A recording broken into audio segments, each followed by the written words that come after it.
Hey guys, good evening, and ladies. Back in the shop, man. Been waiting around all day for this. Got a few projects. Hope everybody's doing good. It is 9:01. It's about as good as you're gonna get from me, guys. All right, it's 9:01. Got my coffee. Got my coffee all poured, and tonight we're gonna support Purple FTW podcast. This guy, if you are a Minnesota Vikings fan, like I am, I know, 0-3. Francis, good to see you, man. Mr. Francis Roger is on board tonight. That's awesome. But anyway, an amazing Minnesota Vikings YouTube channel, podcast, you name it. Andy is a rock star on this channel. I actually watch his streams and I get ideas. I'm like, oh, I should try and do that. So tonight, Purple FTW. He says purple for the win. I think it's something else, especially the way we're playing this year. All right, got a little coffee going. And we got some projects going too. All right, tonight we're going to get this cover off, and I thought it'd be a really good kind of exercise for all of us, really, to get these out with an impact driver. And, I may actually fail in real life or maybe just fictionally to just kind of show you how we can actually drill these out if you have to, because these can be a real bear cat. They're going to get you stuck. All right. So I think we'll do that tonight. Pound these out. We'll try the impact driver. Might drill it out or whatever. We'll do that over on the other table. And then we got a whole bunch of other stuff going on over here as well. Here, let me give you a little bit of elevation. A little bit of elevation for you there. Let me swing my mic over so you guys can still hear.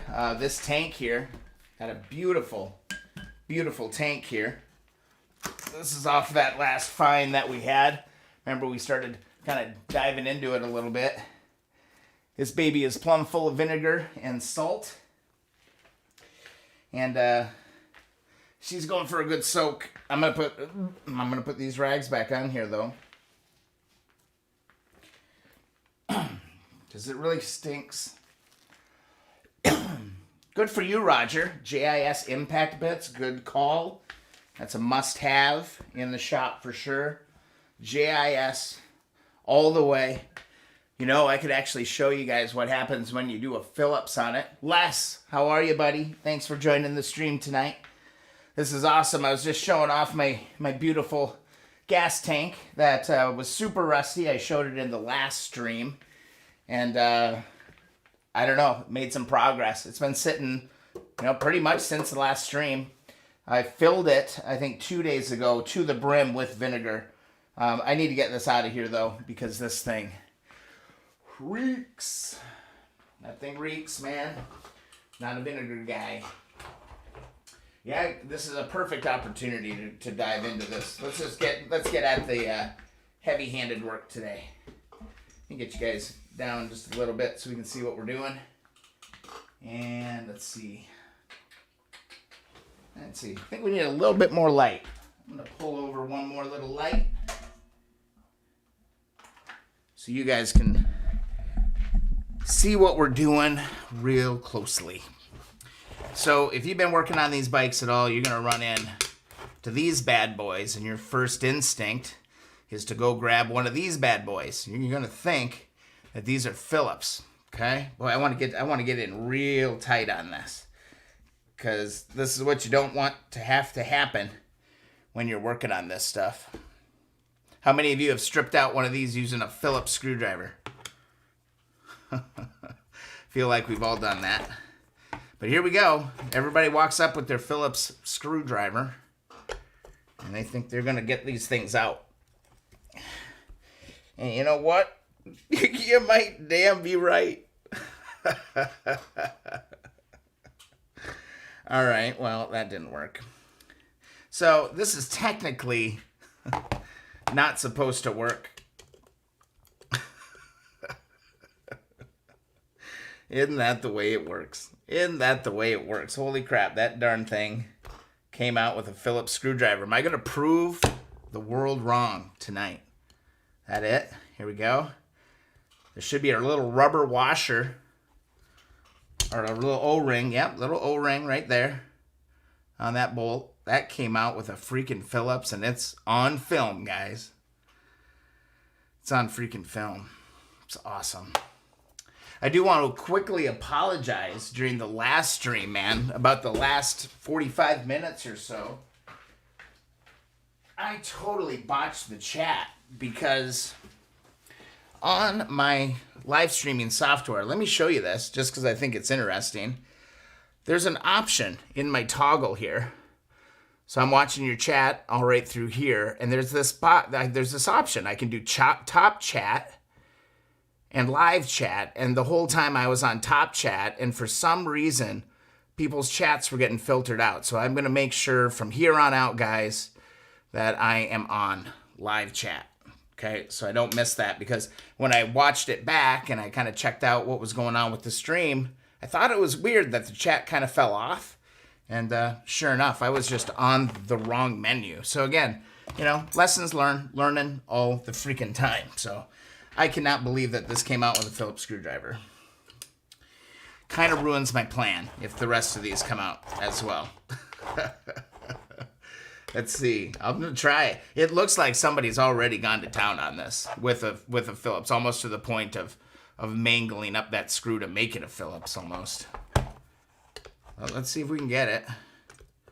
Shouldn't, but I'm going to go push down as hard as I possibly can. And that one turned to... I really wanted to show you guys the torque wrench tonight. But I don't want to drill this out if I don't have to, you know. It's just wasting time. We can make more progress on bikes. I can make a video. I can make a freaking video about that. Make sure you always get that O-ring out of there. Just make sure you always get that.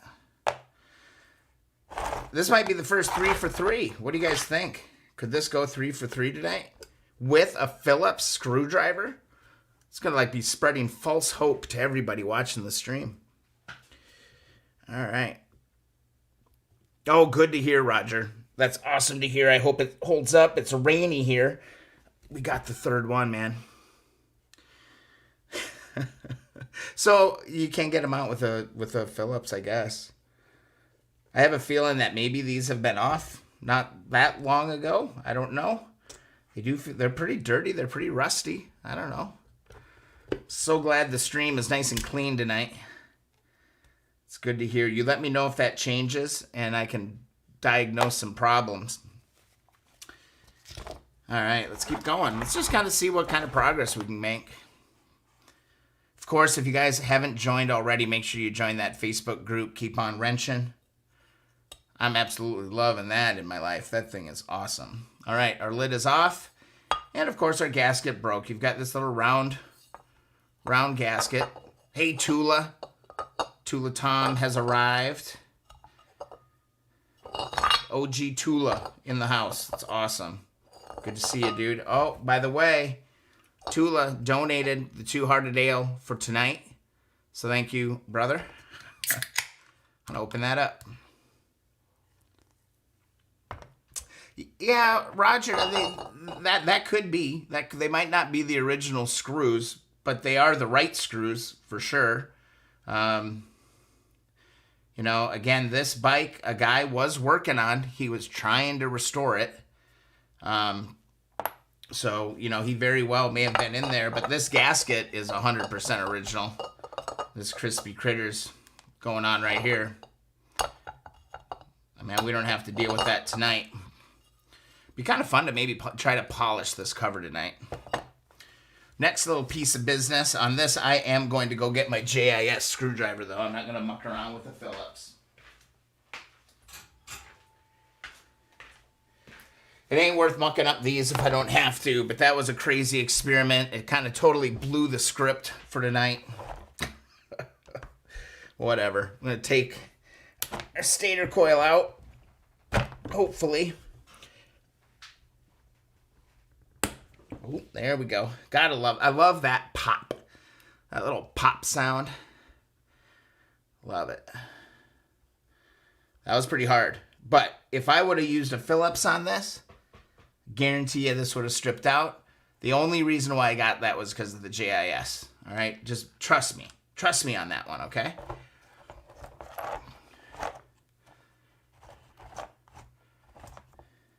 Oh yeah, the this. All of this looks pretty good, Tula. Let's see, how's the rubber piece on the stator wire? Yeah, it's pretty chopped up. It's this. If this is the kind of the insulator, that big thick wire, yeah, it's. Yes, crispy critters. There ain't much going on here. I'll have to recover that. That ain't no big deal. I can get some stuff for that as long as the wires are good. I don't really care about that. And sure enough, when I did that, I dumped out one of my screws. All right, let's try. Let's go see if we can go get another one here. Live. No editing. JIS screwdrivers, guys. Oh, it almost went.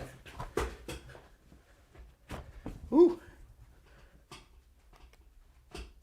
Got it. Again, if that was using a Phillips screwdriver, you'd be totally screwed. Roger, you've inspired me to strip my CM125 engine cases and polish them. Need to get the top end back on first, though. Awesome, dude. Go polish those cases. Don't just scratch them up and paint them. See if we can go 6 for 6 tonight, guys.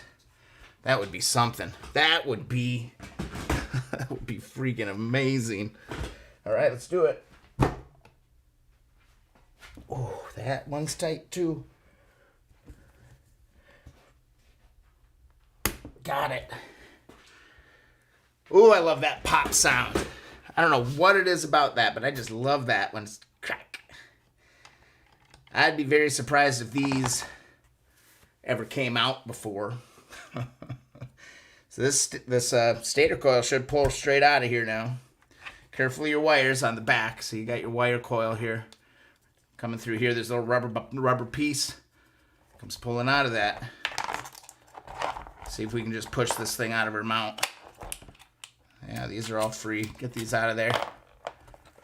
And let's see what goes down. It's coming. It's a little oily. Don't be concerned if there's a little bit of oil. Pull that apart. There you go. There's your stator coil. I need to learn how to test these. That may be something we do on a live stream one of these nights. And here we go. There are 2 covers that need to be polished.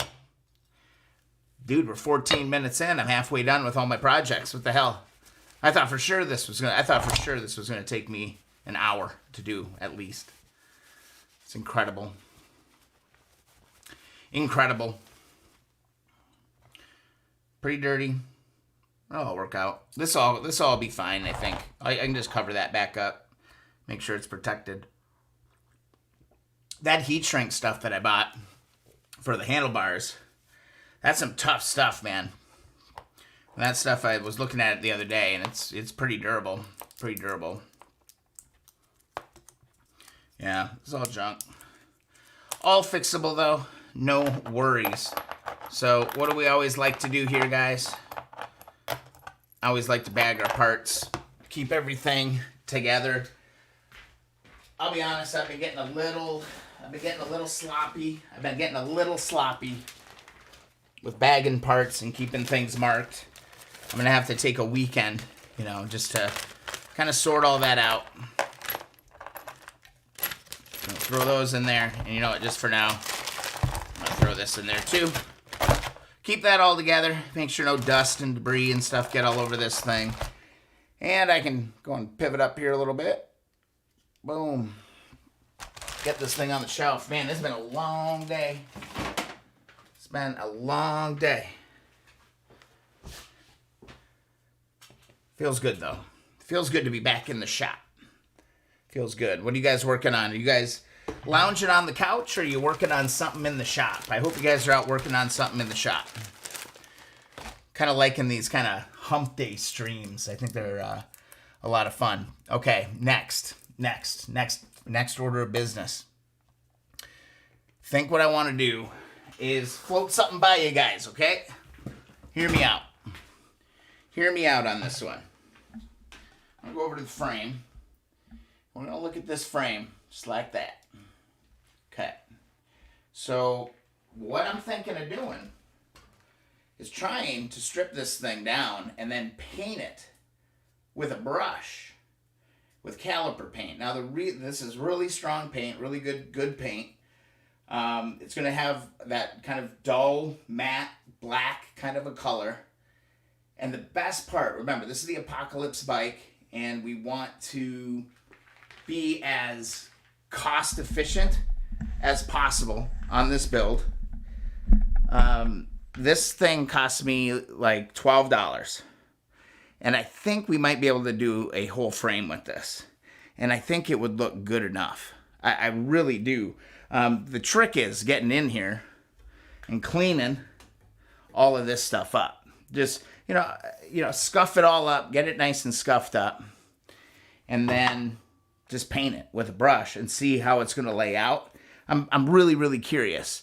Another suggestion that I got was to use appliance paint. So it's like a ceramic appliance paint. It's kind of like what your fridge is kind of painted with. Really, really durable too. So I'm going to order some of that. But I've got this caliper paint that came in the other day. So I'm really tempted to see what kind of damage I can do with that. These handlebars, they're still looking beautiful. That was a fun project, man, getting these things all ready to rock and roll. I can go ahead and put these on the shelf. Don't need those right now because I'm really thinking about going for this. What do you guys think? I could thin it out, make it go a little bit further. Good point. I don't know like how much paint this actually takes. I'm not sure it's going to take a whole lot of paint. And I'm going to be kind of violent with this a little bit too. Put this tank up here.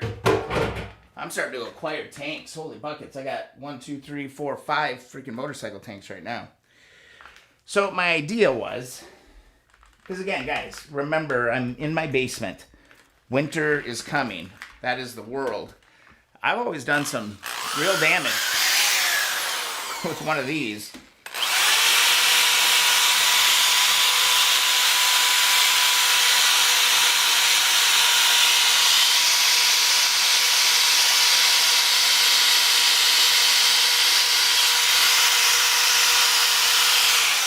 And you know, surprisingly, you can actually kind of get in there and clean that up. I don't know. I got to read the instructions on the paint, whether or not I need to prime anything or not. To achieve best results, you should use Pour 15, of course, cleaner degreaser, metal prep, pour all the, oh wow, they just list all their products. Rust preventative coating, stir thoroughly, apply the first coat. No, it doesn't say anything about priming. It doesn't say anything about priming. Doesn't say a darn thing about priming it. Could prime it, I suppose, wouldn't hurt, but it's braking caliper paint. Excellent coverage, brilliant ceramic-like color, withstands up to 500 degrees Fahrenheit, a durable finish. Ooh, and the last one, guys, professional use. Right? That's it. That's me. I'm totally professional all the time. Alright, bunch of warnings about lead, but not in this paint, but in old paint. So that's something I'm kind of thinking, is that crazy? I mean, I think it'd be, if I could paint a frame for like $14, $14, kind of all in on that. It'd be really cheap, because otherwise, you know, I'm buying probably $20 or $30 worth of VHT caliper spray paint. Because I do think that stuff is the best stuff to use on the frame from a spray can for sure. I know a lot of people powder coat them too. You know, they go and spend the money to do that. I totally get it. It looks freaking beautiful, but this is a budget build. I went freaking gangster on the 72, so I got to reel it back in here a little bit. Good point. I could thin this out.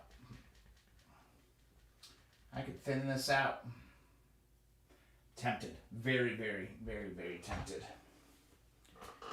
All right. And then we got these projects over here. I'm kind of on a little bit of a vendetta. Yeah, spray it from a gun. Yeah, thin it, spray it from a gun. I would need to get a spray gun. That would be on the list of things to get. I've actually never sprayed out of a gun, so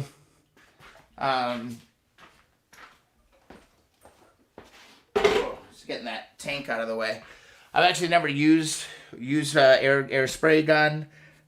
A frame would probably be a really good thing to start on. Look at this. I had my impact driver all ready to go. I thought I was going to be bashing on stuff tonight. Now I'm not. We caught a little break. This damn thing has been on my mind a lot. I really want to get this apart. And I've gotten a few suggestions for it. I didn't really have a bin. Tula Tom came in. He was like, dude, you should just dump that thing in a thing of apple rust and get it going on that way. It really didn't have anything that was working too well for that.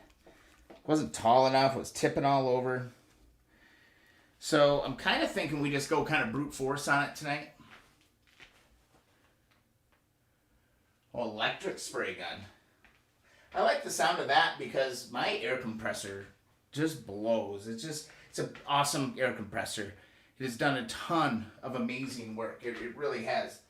But it just doesn't quite have enough to keep up.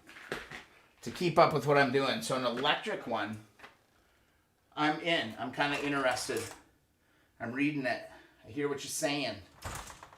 I like it.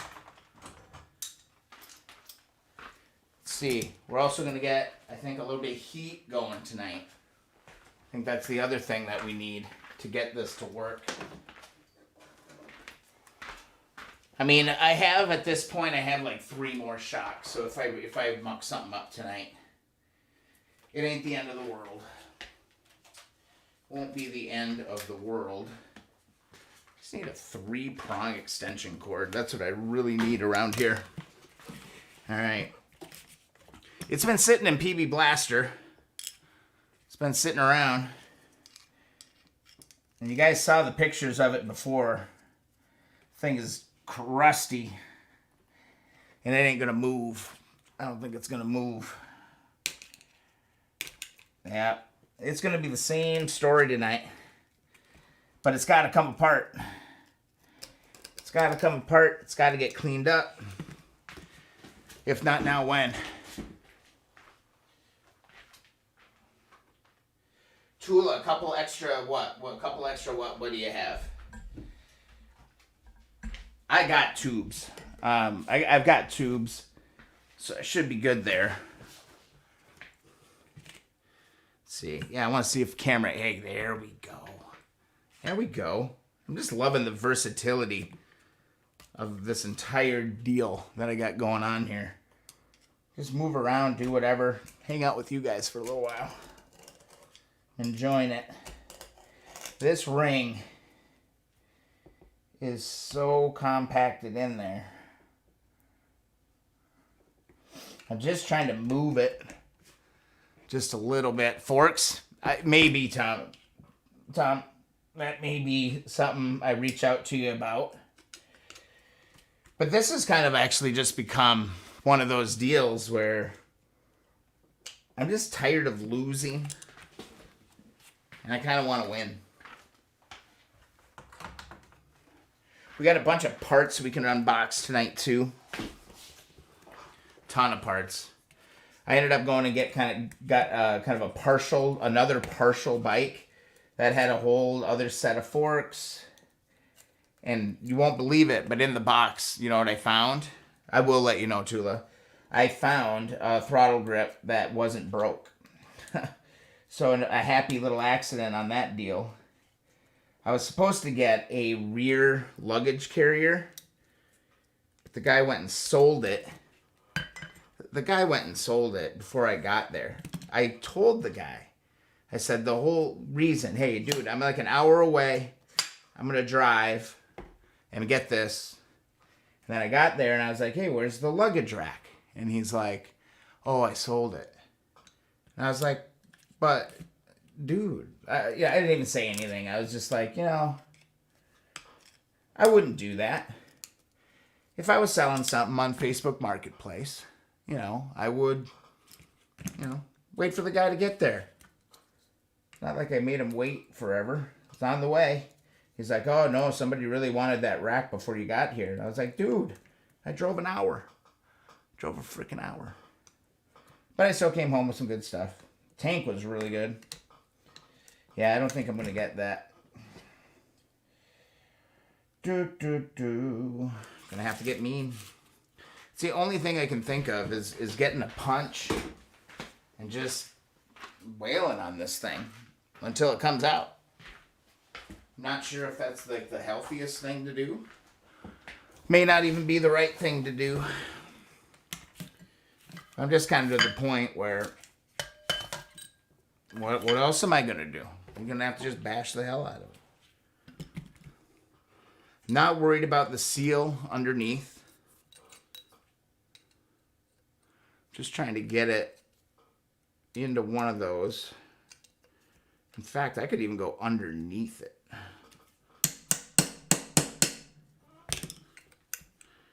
That damn thing move. It'd be so nice if I could just get it to move. There'd be a little bit of hope. I think so, Roger. I was a little disappointed in that. Man, like, I was driving there the whole way. I was like, finally, man. I'm going to have that rear luggage rack. And the biggest decision that I had to make, quite honestly, was which bike am I going to put it on? So I was already thinking through all that. Not fair. But could be worse, right? Trying to tell if I moved that a little bit. Man, if there would be just a little bit of hope getting that out of there, that would be freaking amazing. Tough to see. I've showed you guys a picture of it before.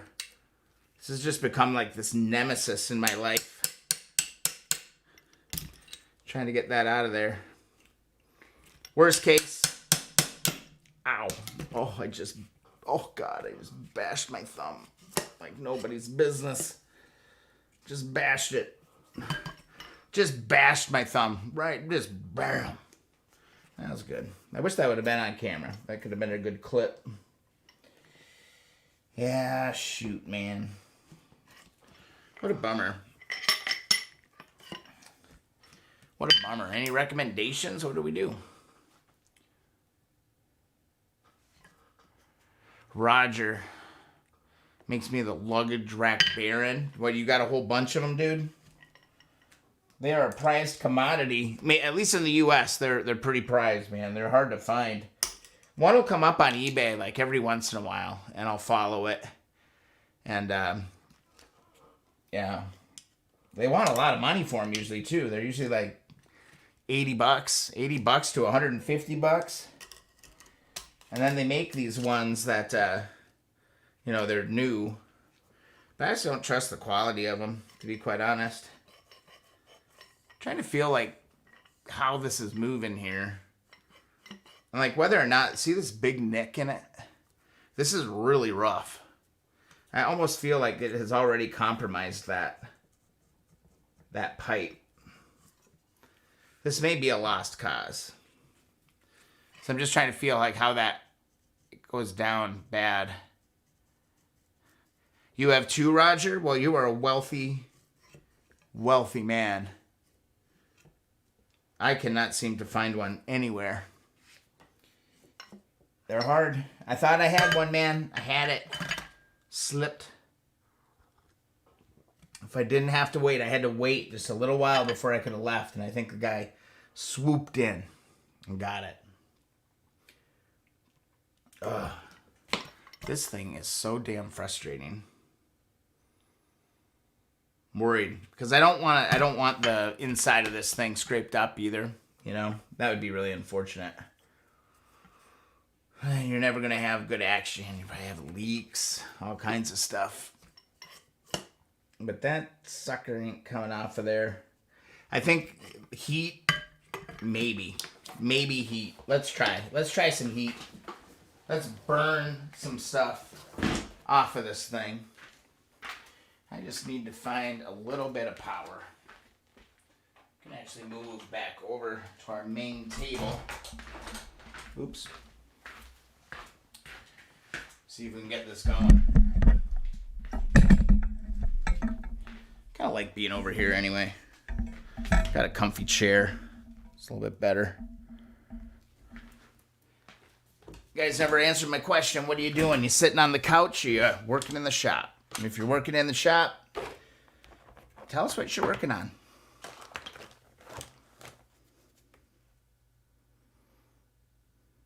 Cut the chrome tube off flush with the top and grind it out with a die grinder. You're assuming I have lots of things. Let's see. Let's do this. This will work for this.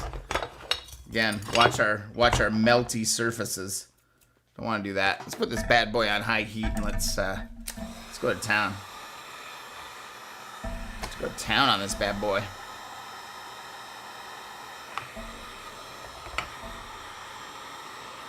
Heat usually solves a lot of problems.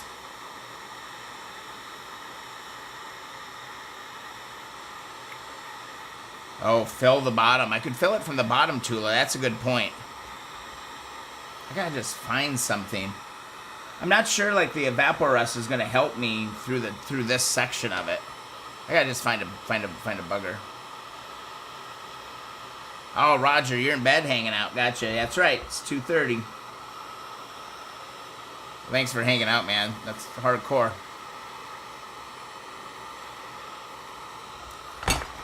Again, you know, I'm also doing a lot of this stuff with kind of the bare basic tools. You know what I mean? Like I don't have a bunch of fancy tools. I want this thing to start smoking. So I'm just gonna heat. So Lab Rat, there's a little circlip in there that's holding up the seal. Once you get the circlip out, you can totally just pull the whole thing apart, but the circlip is inside. One of those, it's like a little compression ring. That's what's holding it up. And it's just a complete mess. If I hit this with a little bit of heat, and I don't get it, Tula, I don't really have anything to do this with Evaporust. I need a long container. I want to see this thing start to smoke just a little bit. It's starting to glisten in there, start to shine a little bit. But we should start to see smoke rolling off of this thing. I would assume so anyway. Get you guys just a little bit closer to the action. I feel like I'm leaving you out.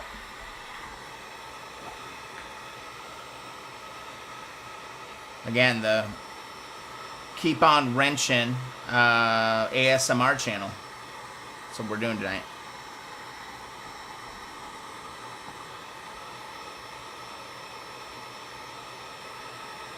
This will put you to sleep, Roger. This will put you to sleep real quick.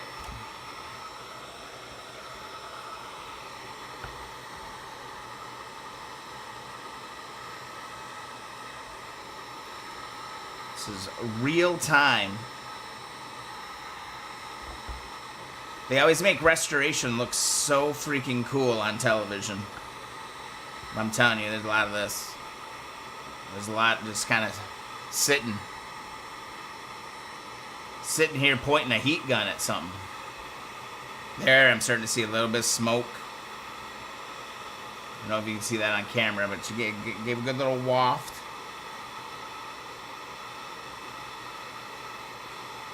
There we go.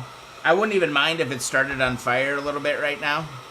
I think it's totally controllable. Got fire blanket. I've got a fire extinguisher. I've got all that stuff. Got a bucket of water right there. Water probably wouldn't be a good idea, though. Starting to sweat just a little bit.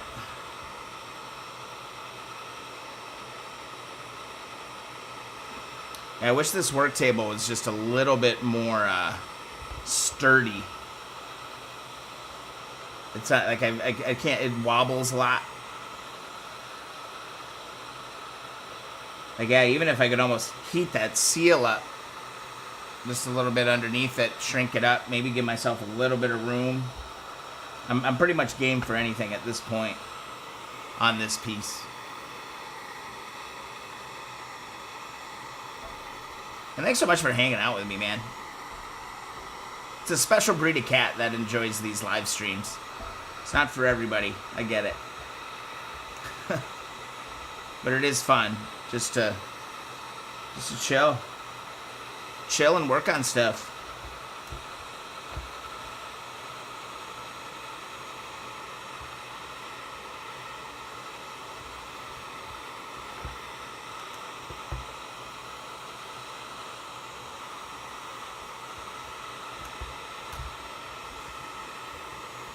I'm serious. I'm going to start doing ASMR streams like this.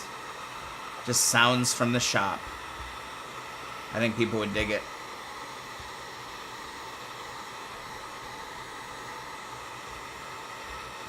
I got this cover just staring at me right now saying, polish me. Brian, polish me. That's all it's saying to me right now. Keep this bad boy up. That's gotta be hot. It's not too bad. Propane torch would get it a hell of a lot hotter, I think. And I'd probably have a little bit better luck with what I'm trying to do here. Just want to make sure I get my gun down in a safe spot. Grab myself a couple of rags. Grab this while it's still hot. See if I can turn it just a little bit. That'd be so huge.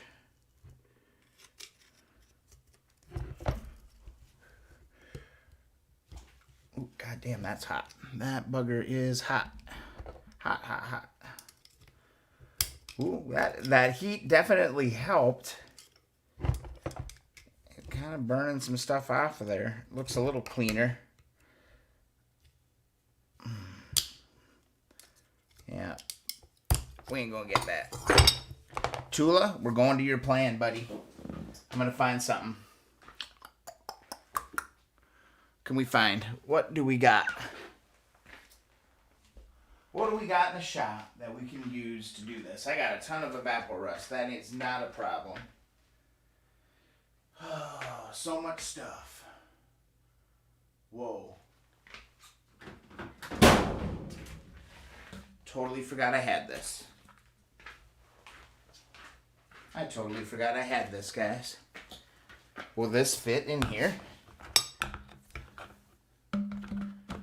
Oh, so close. So close. Will it go this way? Yes. Alright, let's get some evapor rust. Going for it, Tula. Then I'll fill it up from the bottom. Oh, that's huge. Kind of a fan now. We're going all mad scientist now, guys. This is awesome. I got this other one. Got this other one that I can use here. Let's get you a little better angle at what's going on here. This damn thing is seized up like nobody's business. We're trying to get it all apart. Bam. Got these here. This could work out perfectly. Yeah.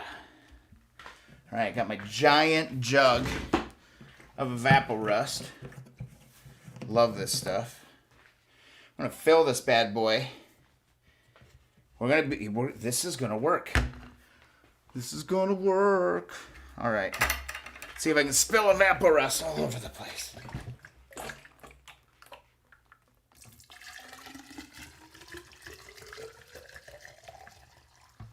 Okay. We got some evaporust in there. Now, show you guys. I'm gonna fill this thing up. We're going for it, Tula. We're all in.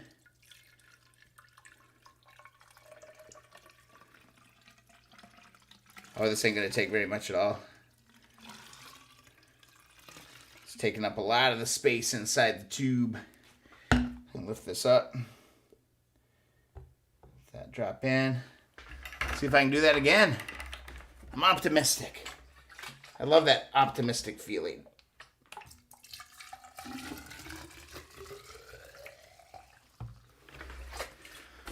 Probably didn't need that much, but whatever.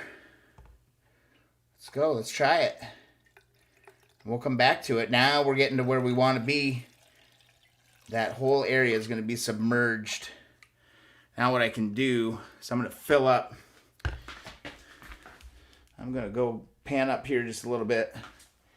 And I'm going to fill up the inside of the tube because now we've got this section working it. Gotta go really slow here.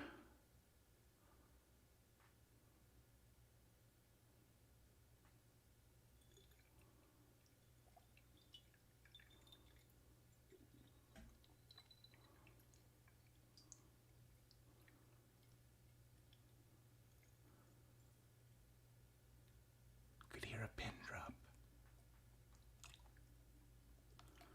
There we go. Started to come out the drain tube right here, so that whole deal is going to be full. How about that, man? How about that? I think we got it. There we go. Oh, gurgled just a little bit. Most important thing is that we've got evaporust rocking and rolling on that seal, and time will tell. What I'll probably end up doing is coming out here, every few hours or so, or, maybe a couple times a day.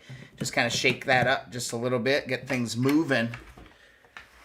But man, in theory, this should totally work. Oh. The evaporust is like pure gold. Okay, so you don't want to be wasting it.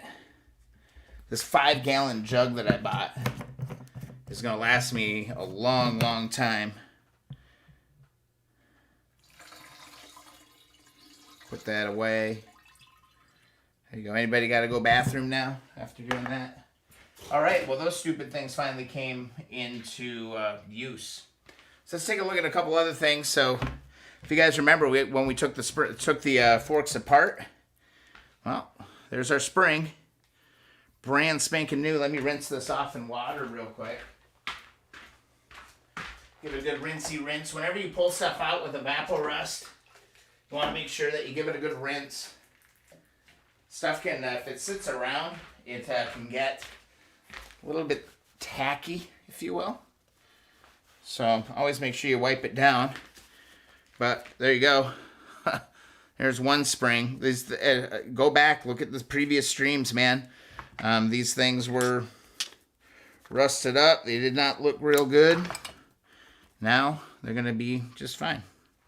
Serviceable. I'm going to say serviceable.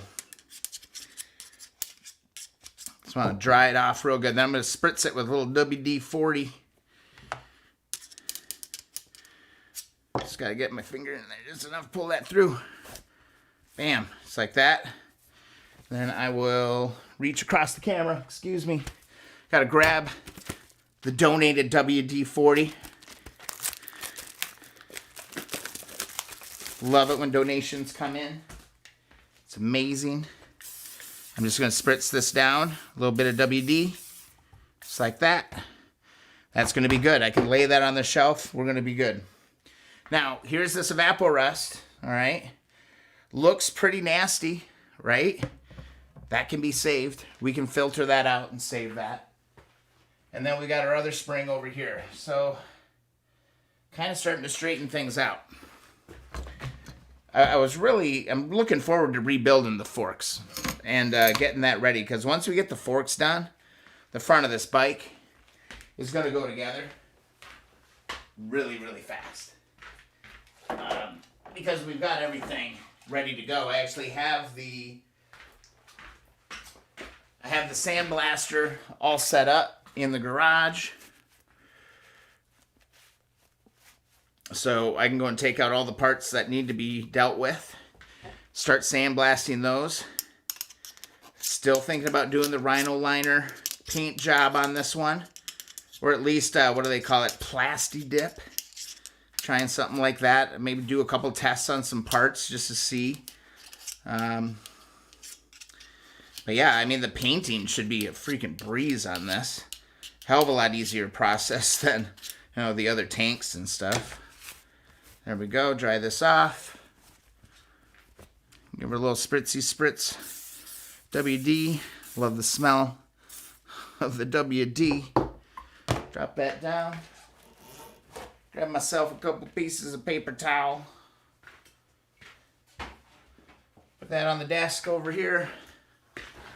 And we'll put these parts to sleep for a little while. That's really all we're doing. Bam. We've also got these. We're going to need these for the front forks as well. So might as well just dip these in some water. Get these cleaned up. Gonna need a bucket of water, guys. You're gonna need a bucket of water when you're working on this stuff. Ooh, that is some hot freaking water.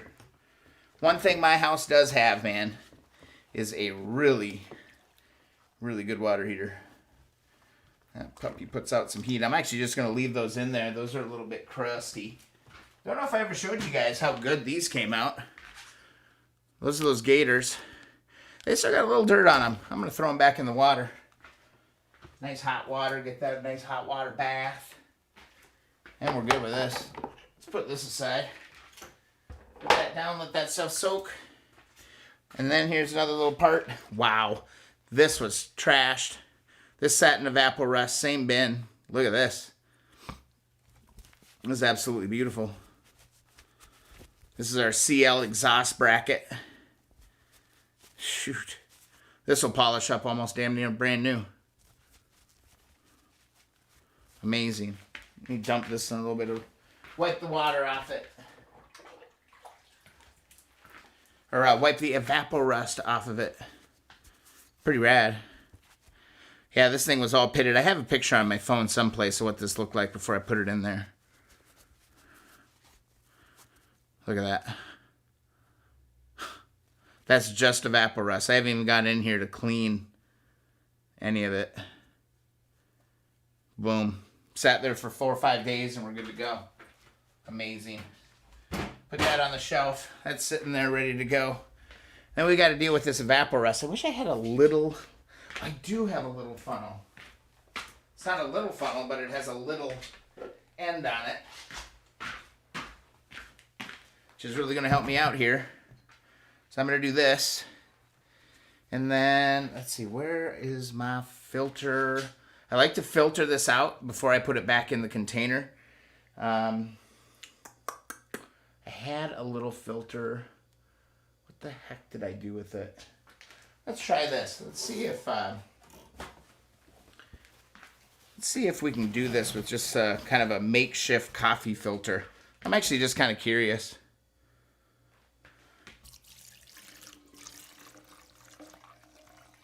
All kinds of dirt and debris. Probably should have poured just a little bit slower.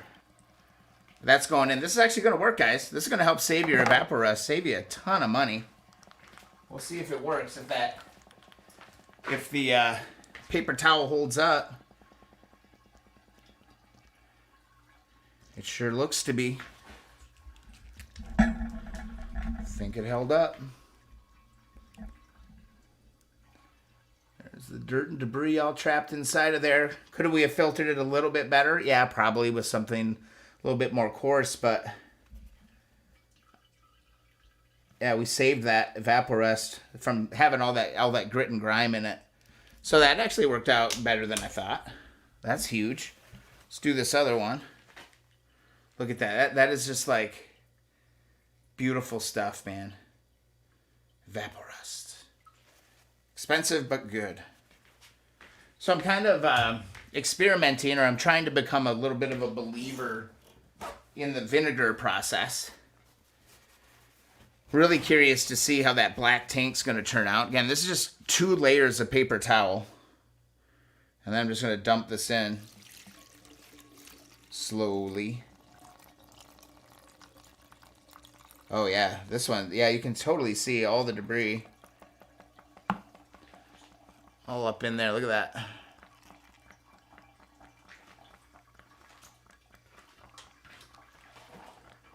Put those in there. Wash all the stuff. Just trying to keep stuff clean. I got a little rotation going. Different stuff.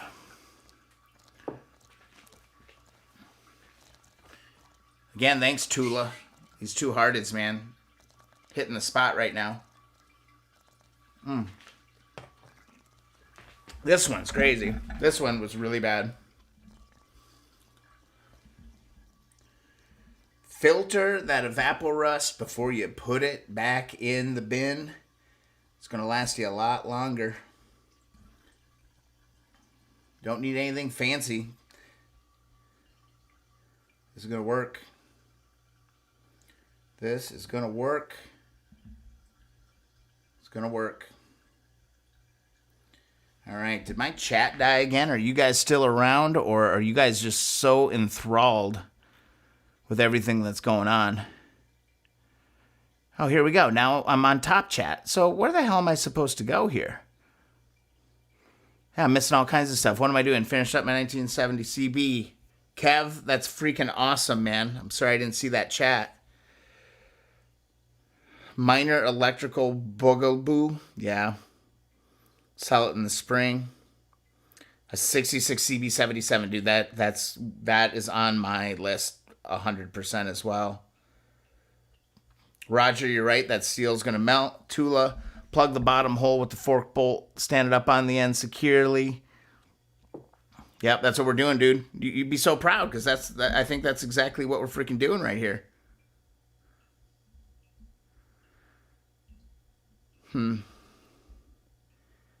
Yeah, a little WD on that. It was a lost cause, guys. We've been working it.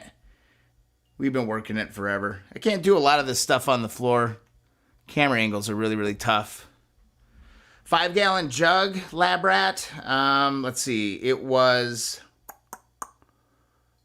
Lab Rat. God, what was it? $50, $50 or $60. Got it on Amazon. They delivered it in like 2 days. Yeah, it's just good to just have a ton of it. Oxalic acid. Yes, I have. Yep, I've heard of that for sure. Takes longer. Lab Rat, what takes longer? What takes longer? Now that I'm freaking seeing the chat again. God, I thought I had that problem figured out. I'm going to have to really pay attention. This is nasty. I'm really glad that we filtered that out. That almost looks like a piece of poop paper right there, man. That's no good. So I'm glad we filtered that out. And now I can put my funnel in the water and do that. And we're just going to let this sit. I'm just going to let it sit a couple days.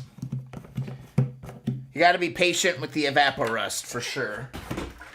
But man, this stuff is freaking amazing. So let's see. Where can I put this? Where can I put this? Let's see. The tower of fork. Tower of fork. Just gonna put her over here. Set it right here like a freaking trophy. See what happens. I don't know what's gonna happen. I think it's gonna work. I think it's gonna work, honestly.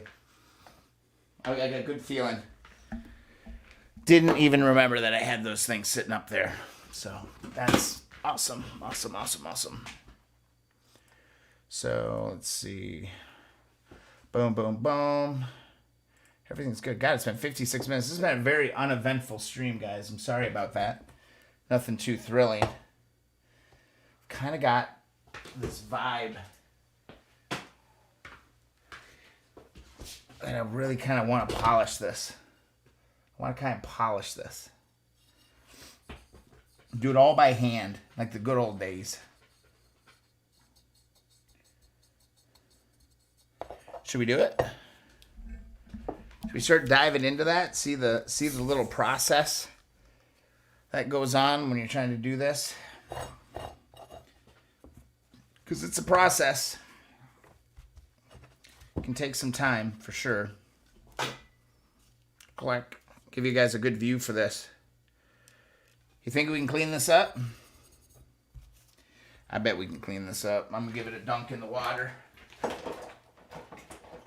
First things first, get all the grease that you possibly can off the part. Because the grease is going to mess up your freaking sandpaper really, really fast. Yeah, vinegar would work too. I hate having open containers of vinegar around. I just can't do it. I really hate the smell of vinegar. It kind of permeates everything. And yeah, that's kind of just sitting there. I think this is a job for evapor rust, and it's not going to take a whole lot. It's gonna be all right. The big test is this black gas tank that I've got sitting over here. That is full of vinegar right now. And that's going to be a chore. If that thing cleans up, it'll be a miracle, in my opinion. It's not going to be easy. Let's see. What kind of sandpaper do I have left here? That's all wood stuff. Got a whole ton. Well, won't need the steel wool. What do we got here? 2,000. Okay, we got some 2,000. Going through the bin. This is a little 1,500. That'll get us around there a couple times. I got one polishing pad. Don't need the scuffer. Pray to God you don't ever have to do that. We're not doing that tonight for sure. A little bit more. Ooh, this looks like a really good piece. 400. There it is, brand new, kind of brand new piece of 400. We'll be using that whole thing.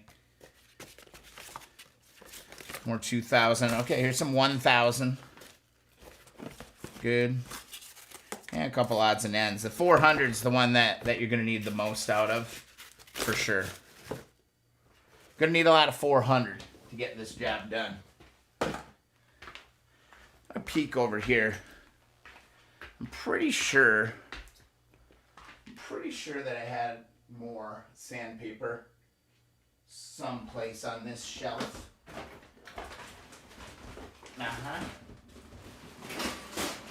Yup. Let there be more sandpaper. I'm gonna need a little bit more. 400. Like, no joke. There's a little bit of 1,000, 1,500. Need some 4. Yeah, I don't have any triple O. I only got triple. I have triple O. Ooh, little 600. Bam. We're gonna go 400, 600. We're gonna work our way through the sandpapers. It's how I've done it every time, and it's always worked out good. There's some more 400.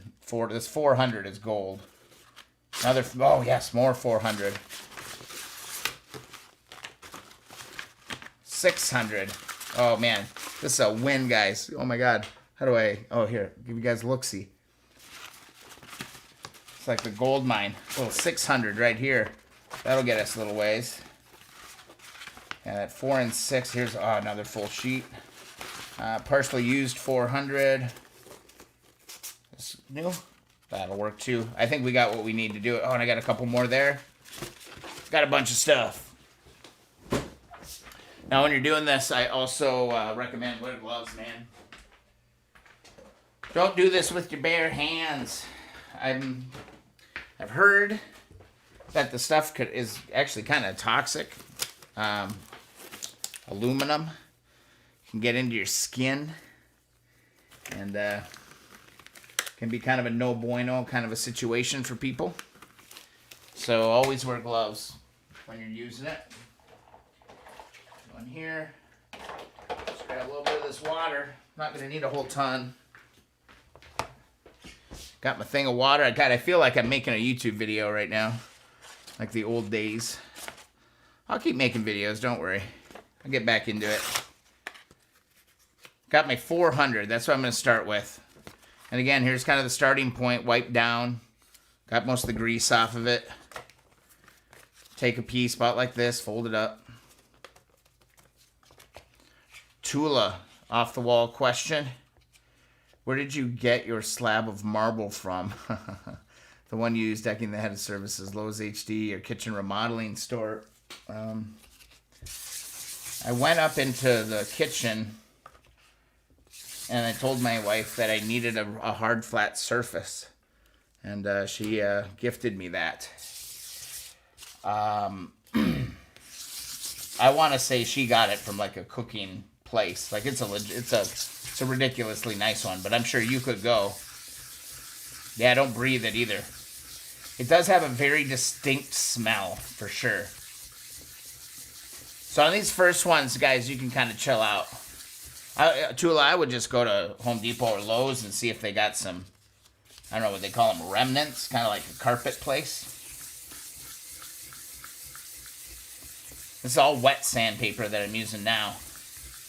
Kitchen remodeling store, anything like that, that would work. And this is kind of like, man, when we talk about kind of getting zen with stuff, this is all we're doing right now. I mean, it's a good time just to kind of chill out. Think about the day. Think about your goals. You know, just kind of go in your brain, because you're going to spend a lot of time doing this. You're going to spend dozens of hours polishing this.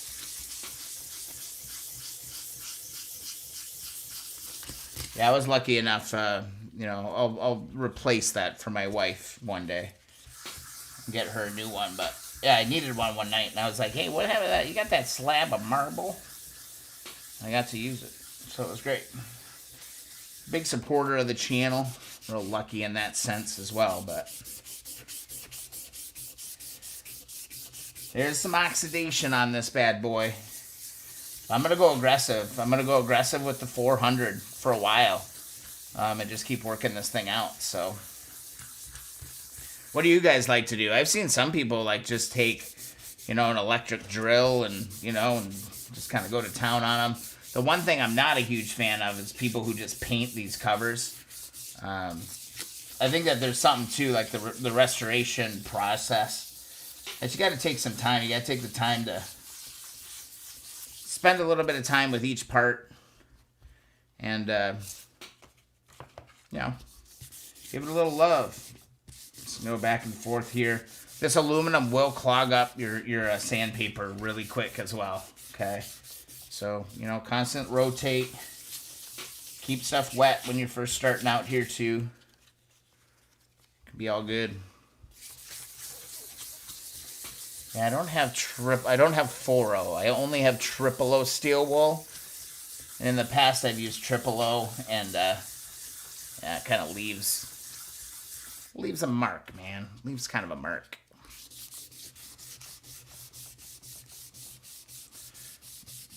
A DIY vapor blaster. Yeah, that would be freaking cool.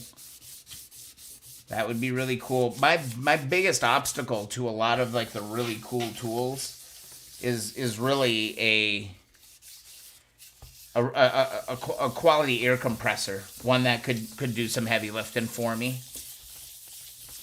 I just don't have the air. I did buy you know, when I was working on the 72, I did buy a soda blasting conversion kit.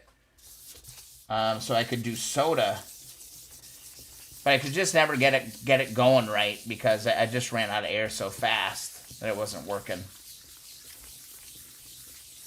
Yeah, the shifter gouge Tula. Yeah, there's a huge gouge here. That's character. I'm not gonna worry about that.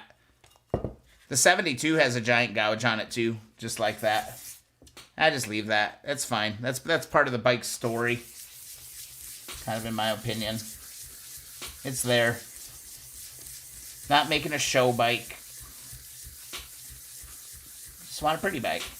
I mean, honestly, this apocalypse bike, I wouldn't have to do any of this. I could just leave it all grimy and put it all back together too, but I don't want to do that. I actually do enjoy kind of this polishing aluminum thing.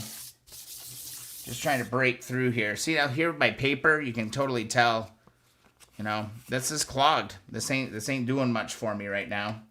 So sometimes you just got to give up on that piece. Go grab another one.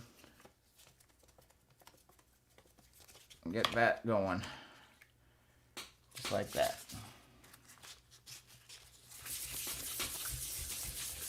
Yeah, I'm not super picky, but I guess I get picky maybe when I see that there's a great opportunity.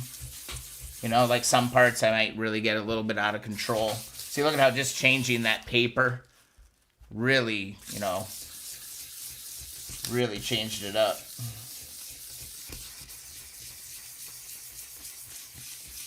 Starting to grind through here now just a little bit, which is great.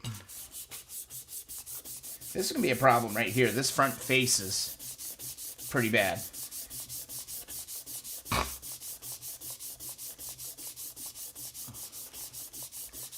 So you got all the electric tools, man. I always thought like vapor blasting was an air-powered thing too. But that's electric too. I suppose they have variations of everything.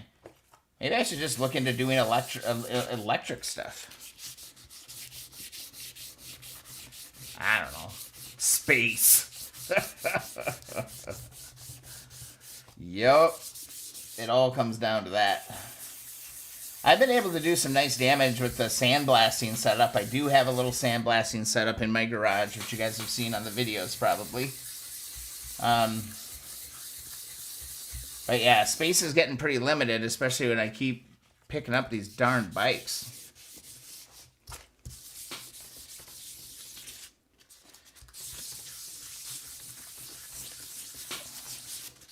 Yeah, it's coming. I'm loving this. Mother's Mag, wheel, aluminum polish, buffing compounds, heat. Yep. Yeah, it's fun. I mean, everybody's kind of got their own kind of secret recipe. It's crazy on the polishing aluminum videos and the polishing chrome. Yeah, but sandblasting works, Roger. I love it. Kind of in my element when I'm sandblasting too. I just love it. Blasting away all that stuff. I got a ton of sandblasting to do. Should probably change my water out here. Getting pretty dirty. Now I'm just pushing it all right back in.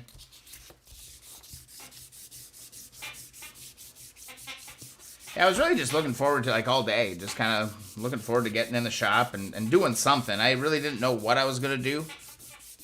So before the stream, I just kind of ran down here and threw a few things on the table and said, well, that stuff needs to eventually be done. I should have done like a proper half and half, just like do half. Yeah, sandblasting is noisy for sure. And especially when you got a super, super tiny air compressor. I think I have a 1 horse. It might be 1.5. Doesn't quite cut it. It gets it done. I mean, I've done 2 bikes with it, but it's an all-day effort for something that I think if I was in a proper setup that would like take like an hour.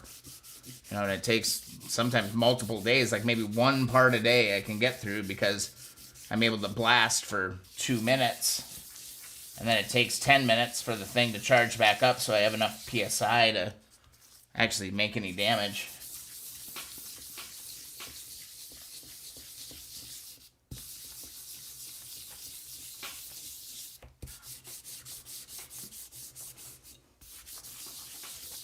Knocking it out. Gotta get down in some of these little parts right in here. I can just see, you know, right down here, there's just a little bits of pitting happening. I want to get out.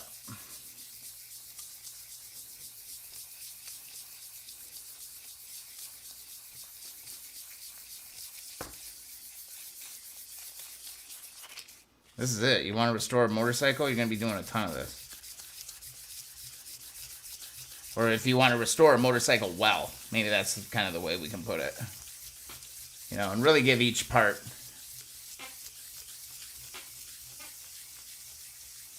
Yeah, the orbital sander can definitely work, Tula. 100%. You were trying that. You were trying a bunch of different products, if I remember right, through the email. You were talking about that. I honestly just don't mind doing this. It's really cheap for the most part. I mean, $5, $10 worth of sandpaper, a bunch of water, and some quality time. I haven't been working on this that long. What, maybe 10 minutes? 5, 10 minutes, maybe? Not crazy long.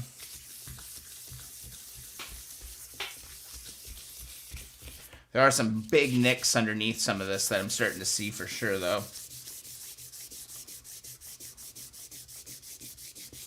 That could be problematic. Yeah, save your rotor cuff. Dude, I'm with you, man.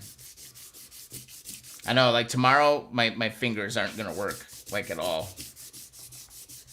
from doing this. I'm not going to be able to do anything. That's not true, but they're going to be sore. Just hang out with your part, man. Boy, I can feel where I slammed my thumb. Oh my god, I smashed my thumb. That's going to be black and blue for sure.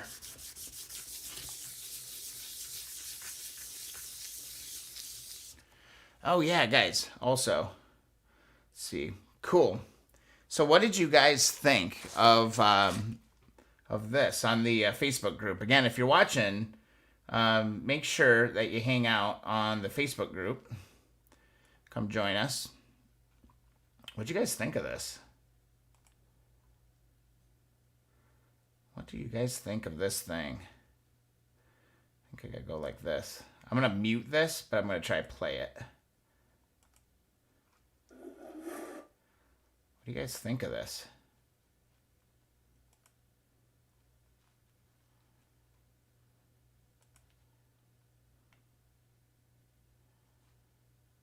You guys see that?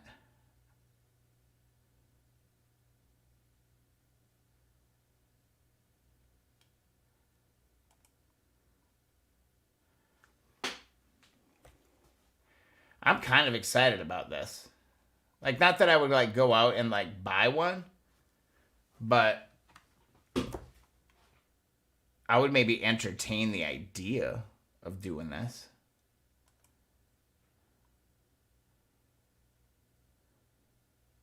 Love that headlight.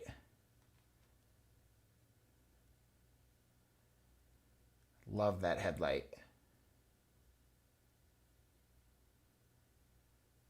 Highness. That's what they're trying to call it, is the Highness. CB350, and the crazy thing is, it's a single cylinder.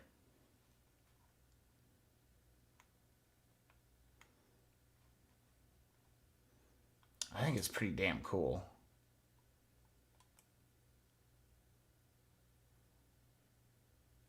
Yeah, somebody did a price conversion. Oops, somebody did a price conversion on it.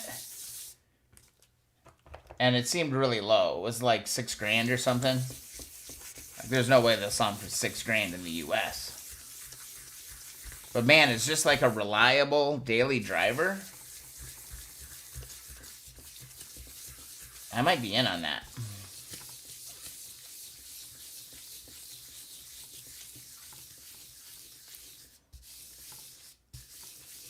I don't like that CB350 thing under the light.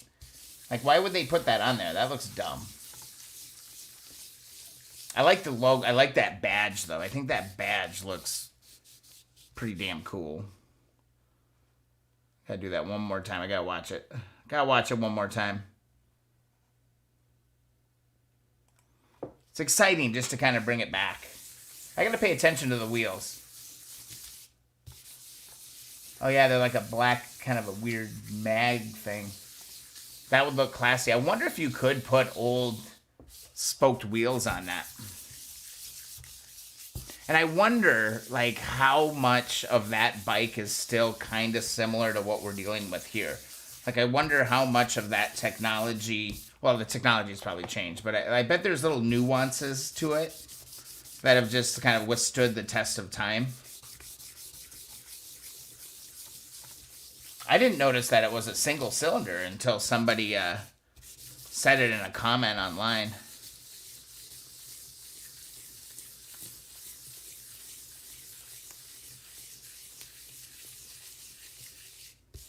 I don't know. I just love that classy look. It's kind of like the look is back. I'm so happy about that.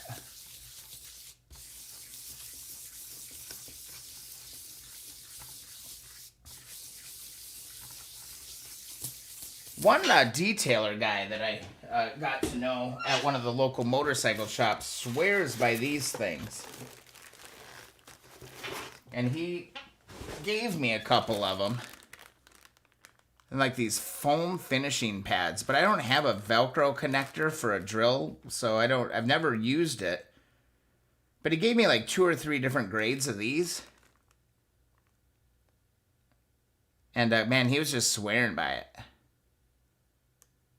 Swearing by it. Steve, good to see ya. How many bikes what?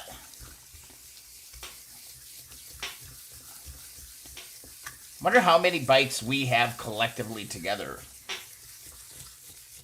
Like among all of us. That are complete. We can't count bikes that are on a shelf or in pieces. We could maybe count motorcycle frames. If you have frames. So if we're counting motorcycle frames, I have 4. Oh, my seat's starting to creak on me. Let's keep working this. There's one trouble spot here. Yeah, I don't have one of the things. I don't have one of those mounts to put on my drill. So I need to buy one. Again, it's just like a never-ending quest for parts and all of this. It never ends, seriously.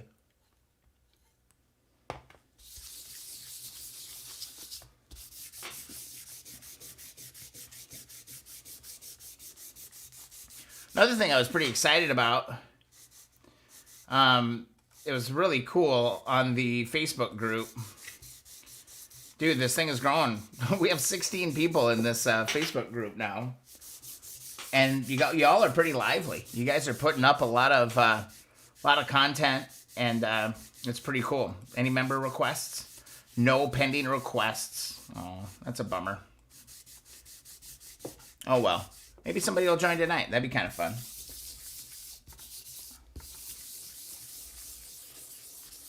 That'd be kind of fun. This is a super chill stream. So you guys see what I'm working on here? See these little nicks? See these little nicks. Roger just sold 2. He's got 3. All right, so we've got, we've got 3. And we're counting frames. How many frames do you have? Because we know that they will end up being bikes one day.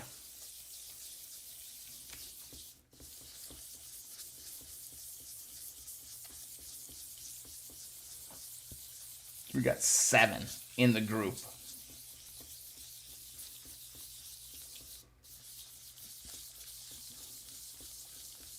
A little bit hardcore ASMR sanding action.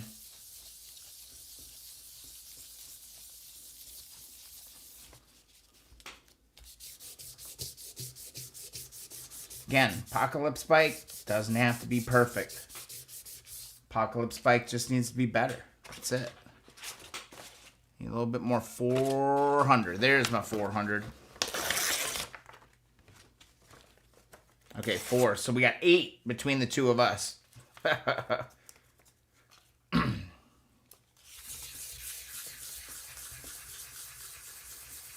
want to work out this stuff. And a lot of like the really minor kind of imperfections, we can work on getting that out as we kind of work through some of the grits. But you do want to get a lot of it. You want to get a lot of it. You want to get most of it with the 4. like 95% of it with the 4. It's going to make your life a little easier as you go down the road. Because what you hate to do is not to do 4 enough and then go to 6 to 8 to 1,000 or something and then realize that, shoot, I didn't go far enough. Should have kept going.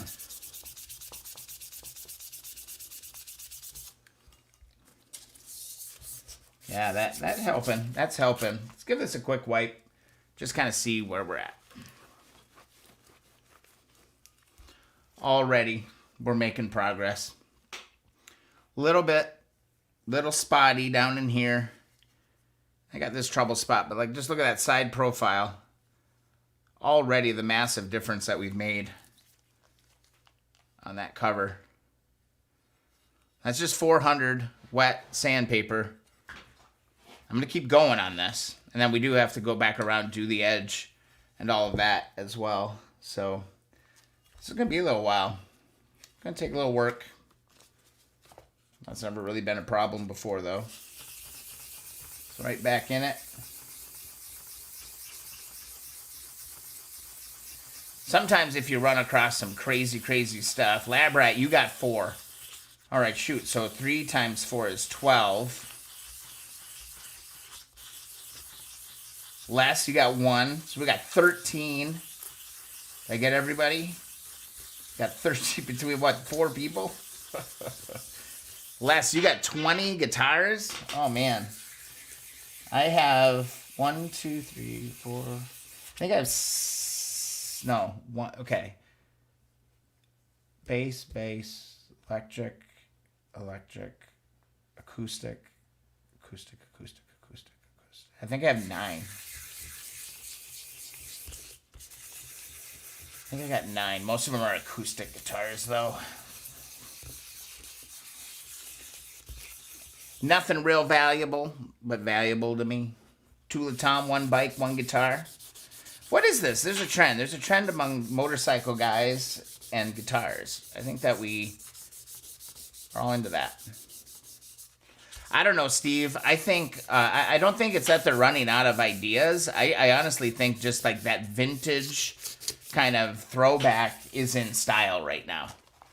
It's just in style. Everything's going back to vintage. Like I think they're creating bikes that bring out a sense of nostalgia in people. And I think that's just who's in the marketplace right now. I don't think they're running out of ideas. I think they just know that that's kind of where the market is. Like, it just feels like, classic vintage in fashion, movie styles and things like that. All of that, what was old is now coming back. And I also think that, we've got people who may be nostalgic for that, like me. The only reason I got into Honda CBs was a total nostalgia thing from my childhood of my father having one, right? And now I'm at the age, where, I have expendable income. I can do things with my money, and something like that would really, really speak out to me. So I think they're just playing the freaking marketplace. Vintage is hot right now. And they're just bringing it back enough so that, people can feel good about it. Yeah, I wish they would do the old flat 70s tank, though, on that new bike. I think that would look pretty damn sweet. I agree. Spokes would look so nice. I think it's a good tip of the hat, though. I do think that bike, in that concept or in that commercial, I think it's a good tip of the hat back to that old style. It definitely got my attention, when I saw it. There's just something about the body style about these and just how they're all set up. And it's crazy how that motor does look like a twin, too. It looks like a Honda Twin. I totally thought it was. Yeah. Some candy paint. Yeah, who knows what the paint options are going to be on them. I mean, they just announced that today. God damn it. I got to tighten this bolt on my throne. Stop squeaking.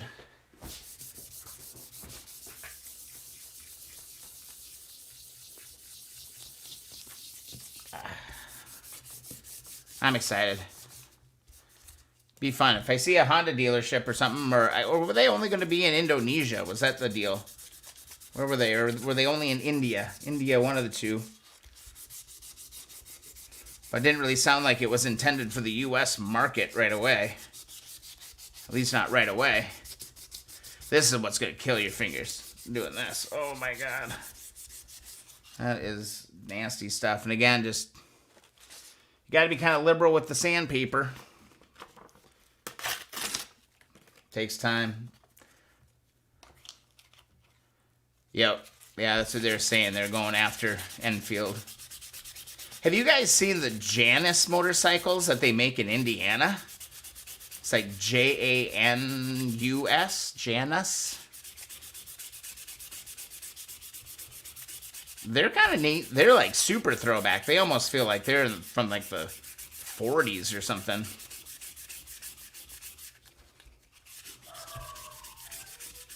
Do you think...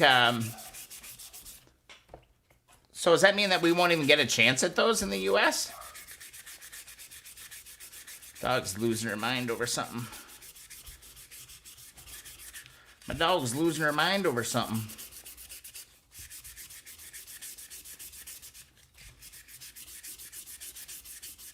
This is actually going pretty fast. Thanks for hanging out with me, guys. Because I know this isn't the most thrilling stuff in the world. Loving this. Man, that really sucks. Because I want one.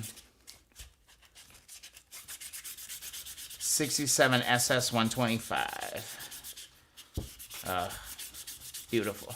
I'm dying. I am dying to find a 60s vintage Honda. I just don't run into them. I just don't see them very often at all. Jay Leno did a video on Janus bikes. I didn't know that. Oh, that's huge for them. I have some business clients down in that neck of the woods. I'm hoping that once all this COVID stuff kind of blows over, I get to go visit them, and then maybe I can go and do a tour or something if they do that kind of thing. I think that'd be pretty cool. I would do that. Working this thing out. I feel like whenever I polish this is usually one of the first pieces I polish on a bike. And it kind of sets the standard of like how far I'm going to go or how picky I'm going to be. On my 1970, on my first bike, I was ridiculous. Ridiculous. Oh my God, I killed myself. Over and over and over, just trying to get every little scratch out of everything. And then, after I started riding it and I, get it a little bit dirty and she's sitting around and maybe I didn't wipe it off one day after I got back and I don't know. It's hard to upkeep that super, super shiny stuff. You got to be real diligent. So I think I learned that there's like a little bit of there's a flexi area. You can say, you know what, that is freaking clean. It shines. It's good enough. It's good enough. Looks good. Move on.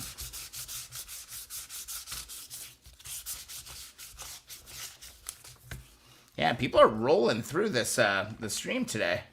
It's really cool to see.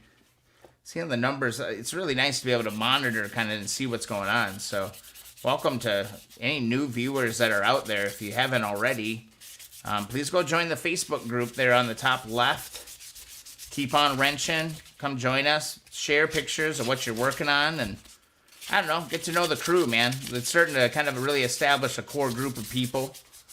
And I just think it's going to be kind of a fun little community at the end of the day.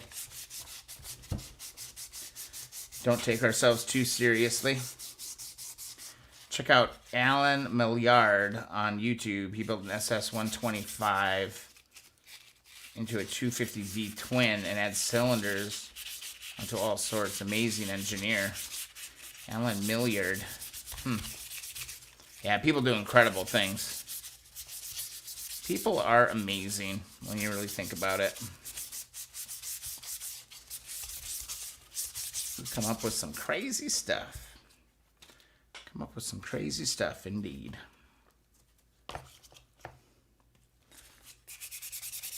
One edge is pretty dark yet, so I'm gonna keep working on this a little bit. Kind of like once you start polishing, you're kind of in now. Now it's not just a project. Now it's gonna start turning into a bike. I got to figure out what the damn engine issue is going to be on this too. So now I have 2 engines. Got to figure out which one I'm going to use. I have like no information on either one, which kind of makes it difficult, I think, because like I don't know anything about them. I don't know if they run. I don't know. There's all kinds of issues. The one I know has had at least a half-assed top-end rebuild. You know. It's going to be interesting. I might be getting close to the end of my 400s.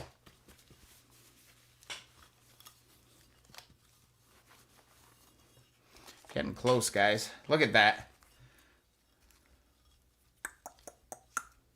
Not bad. A little bit more work down here to do. Roadside, and then a little bit here on this backside, but there it is. Hey, Richard. How are you, man? We are in the thrilling world of polishing aluminum. That's what we're doing tonight. We did a couple other things earlier, but nothing too crazy. Nothing too crazy. Get myself a little bit more water. And, I don't know, I think I'm just going to move over to the 600, guys. We made it through the 400. I feel pretty satisfied based on where we started. We'll keep working this. I do have a little bit more 400 work to do. I shouldn't move on to the 6 just yet. We'll go through one more with the 400, hit some of these trouble spots. Not quite satisfied yet. How the hell's Richard doing, man? Good to see you back in chat. It's awesome.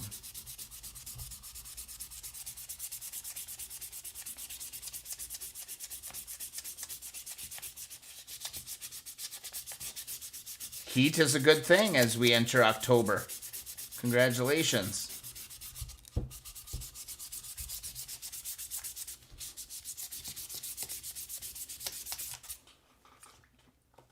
I also kind of like the fact that, doing this stuff by hand is something anybody could do. I mean, you could be in your apartment and just be doing this stuff. Hey, Nick. How are you, man? Good to see you.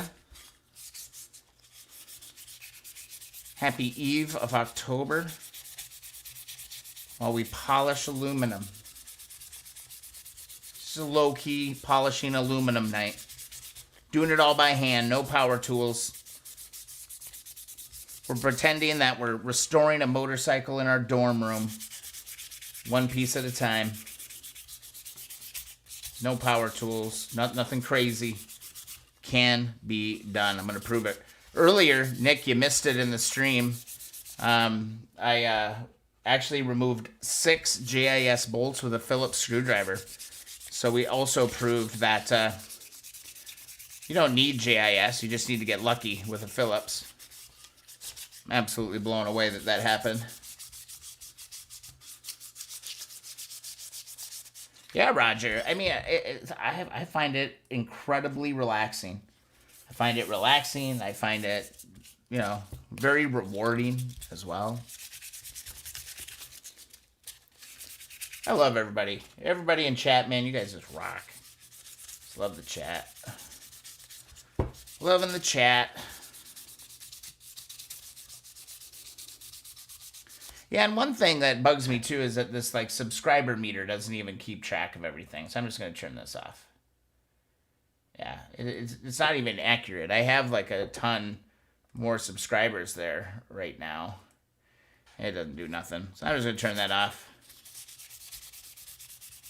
Kind of hogs up room on the screen.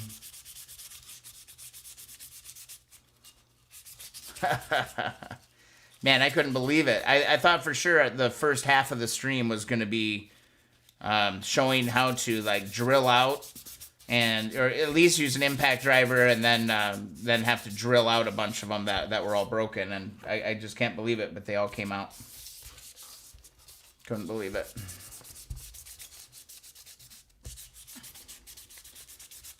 I dragged out all these tools and everything too, just to be like, oh, this is going to be perfect. You can do impact driver and drilling out bolts. And didn't need to. Came right out. I think that just means that this bike really wants to be rebuilt. It's starting to become more willing. And it's kind of maybe starting to go for the ride now. This is starting to come together nice. Compared to where we started from, guys. This neck is just going to be a part of this piece. I'm not going to work it out. I don't care. That is a character piece of this motorcycle. I will just work to get these edges as good as we possibly can.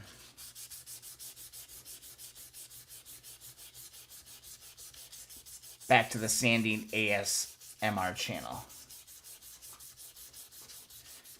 Damn it, I want to see that bike again. I just keep thinking about, oops, this motorcycle. This darn motorcycle.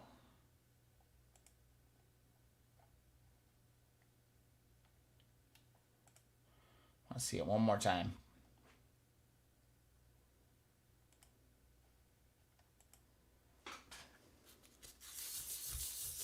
Bringing it back. I don't like that painted engine either. Not a huge fan of that.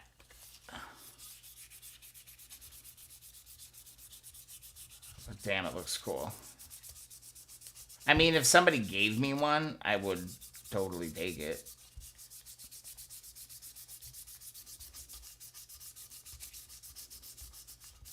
Can't believe they wouldn't want to sell those to Americans. Americans would ride that bike. I hate that badge on the front under that headlight, though. I think that looks stupid.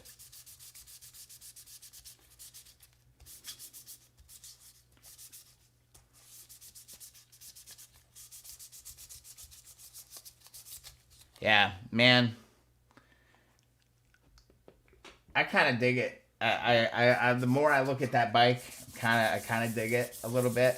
It's probably a good thing that I cannot get it here in the United States, because I might be kind of tempted to pick it up. Steve, Facebook Marketplace is freaking amazing. It's where I bought all 4 of mine. All 4 of my bikes I got off Facebook Marketplace. 1 came with the title.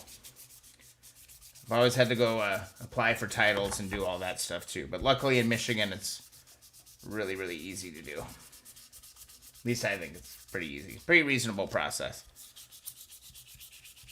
We're just working this piece just a little bit more. Checking out your chats. Just working all this stuff out. This piece of sandpaper is almost dead.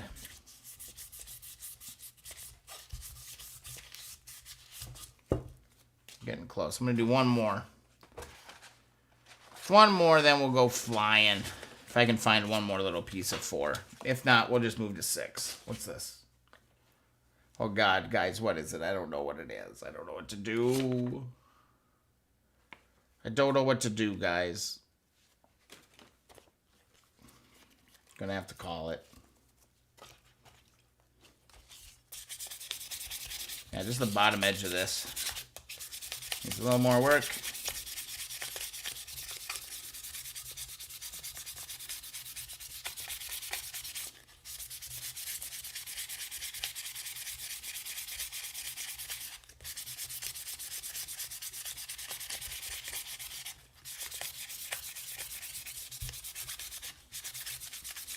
I do wish they let you just post photos right here, though.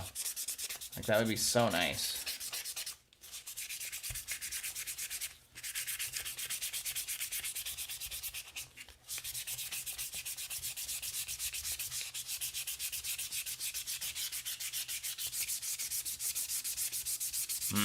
Good point, Roger. I hope they export a couple. I really, really do. Not that I would be one to get them, but I would love to see one.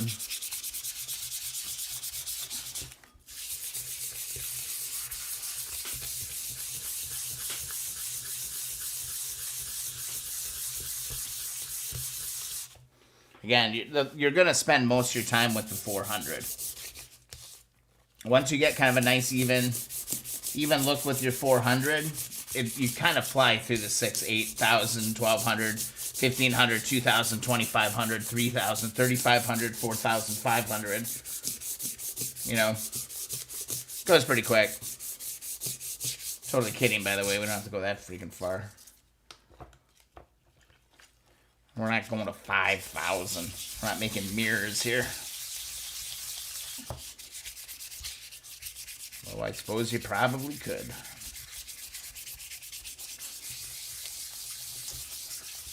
But already, this part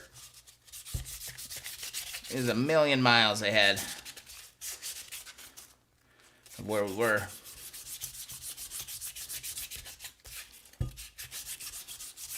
Making progress, guys. Making progress.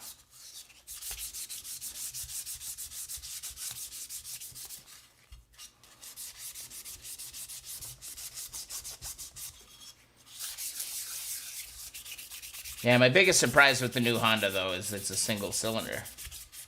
That was very surprising to me. I didn't even notice. I didn't even notice in that video. I was like, oh yeah, they kind of got the classic pipes. They got the classic kind of tank, front fender, all that kind of stuff. But didn't notice that there was only one pipe coming out of it.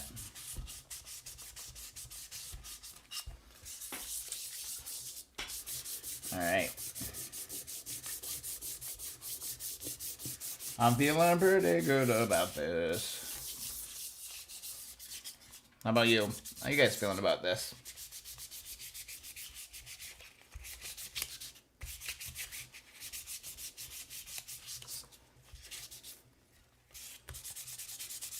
Yeah, this is gonna be fun here over the next half hour or so. I think we're gonna be able to really make an impact with this. Start turning some corners. And see what we got. Couple little spots here that are bugging me. I don't want to lose my mind. Because again, this is the Apocalypse bike. This is the Apocalypse bike. And it doesn't have to be perfect. I just want it to be clean. I want it to be clean and respectable. And I think we can do that. It's a little bit more down under here. This is a labor of love, guys. You gotta want it. You gotta want it. The last thing, the thing I hate the most, though, is when people just, like, scuff them up, prime them, and paint them. I almost did that on the 72, and I am so glad that I did not do that. Because, you wanna know why? Because I just think, like, in a few years, all that paint is gonna start coming off of that motor. Or off of these side covers, and you're just going to have a flaky mess to clean up. And why would you want to do it again? Why not just keep the aluminum clean? And you should be good, you know? Or is that just ridiculous? I don't know. All right. Oh, whether we're done or not, we're done with that. Bam. Night and day already, guys, and we have hardly even started on this. I'm going to go to 600. And before I go to 600, I'm going to dump out this dirty water. I'm just going to start keeping a toxic sludge here in this jar. Grab myself a little bit more water. A little bit more water. There we go.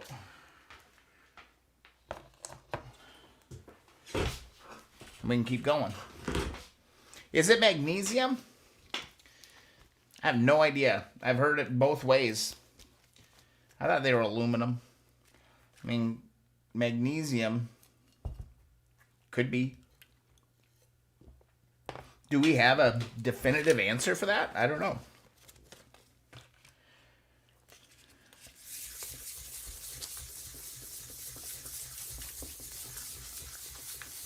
Now we're starting to work with the 600 a little bit.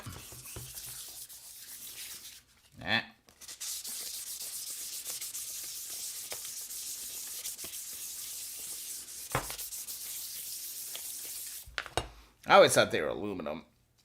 I could totally be wrong, though.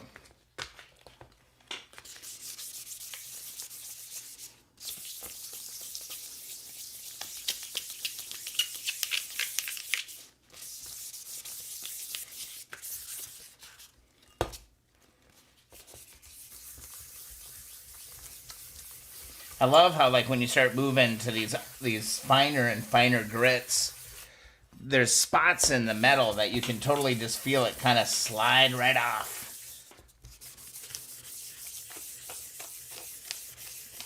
They could be magnesium then. I have to look that up. I need to find a book that tells me what was going on with that. Yeah, already parts of this are really silky smooth as you're going across them. So you know when it starts to slide like that, you're getting really close. And it's time to move to the next one. Move to the next one. Like the front face is really good here. You can just feel it. Got to work these bottom edges a little bit more.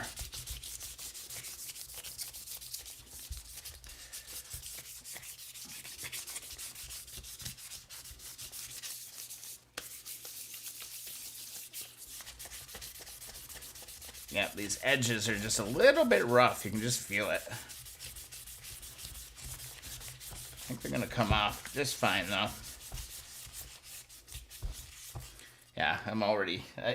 I just start to get this kind of... I kind of start to get a little bit of a smile on my face a little bit once I start getting to this point. Because, I mean, once you're past the 400, it's pretty easy.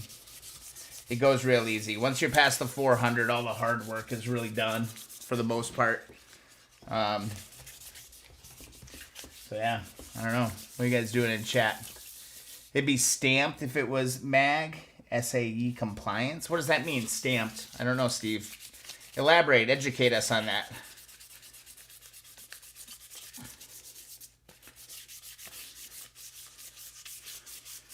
SAE, standard what? Help me out, bro. I don't know. Explain.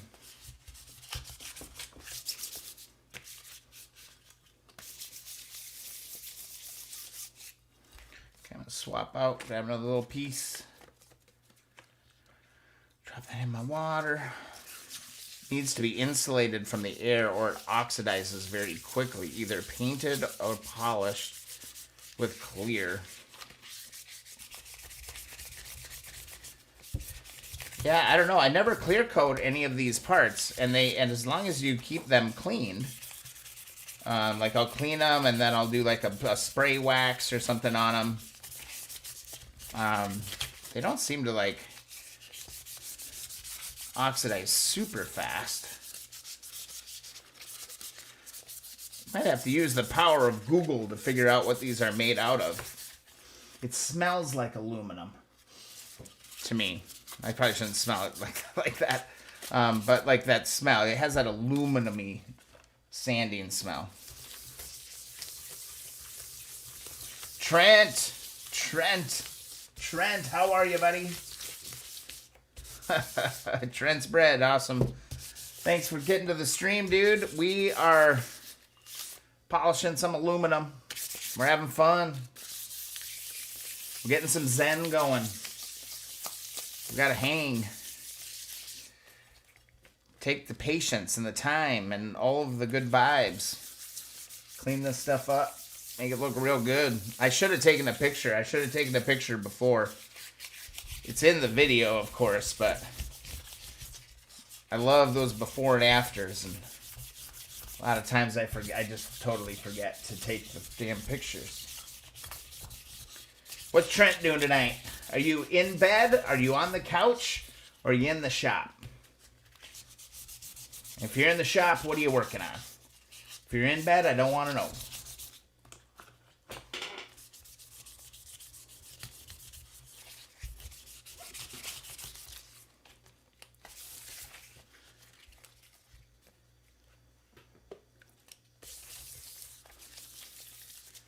We're getting real close on this.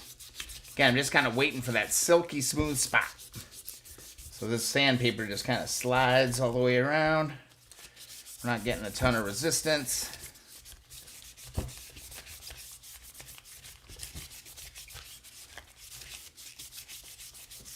And I think we've been working on this for about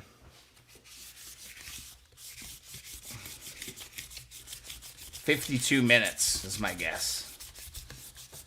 Just woke up, getting ready to sling some dough. All right, well, good morning. You're on the East Coast, man. It's, what the hell time is it? Going on 11? Going on 11, dude. Sling that dough.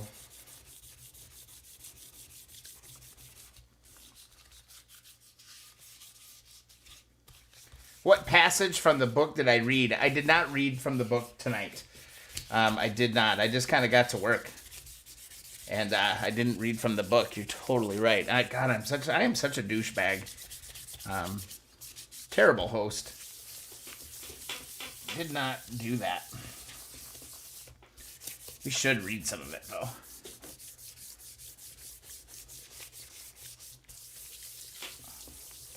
Trent's got to come along and remind me. I'd be like, dude, read from the book, bro. I'll read from the book.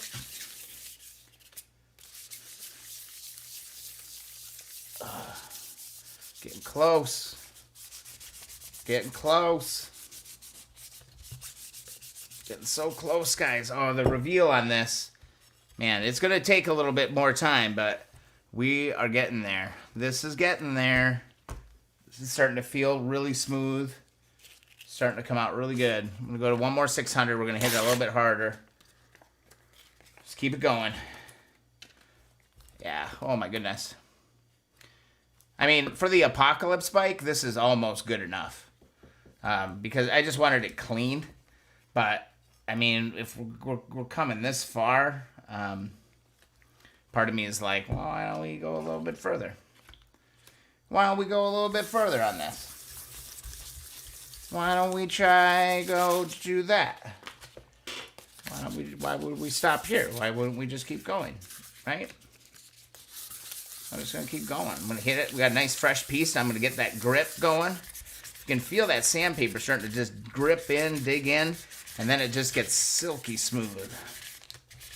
It's real nice and smooth. It kind of just slides right across the surface, and then you know that you're ready to kind of move to that next sandpaper level. I'm going to be good. I'm actually going to be really excited if tonight we get this cover done. I'm going to be really, really thrilled to get the cover done. Be sweet. Every day you read that book. I need to start doing it. I got to start doing it. Does it have an audio book?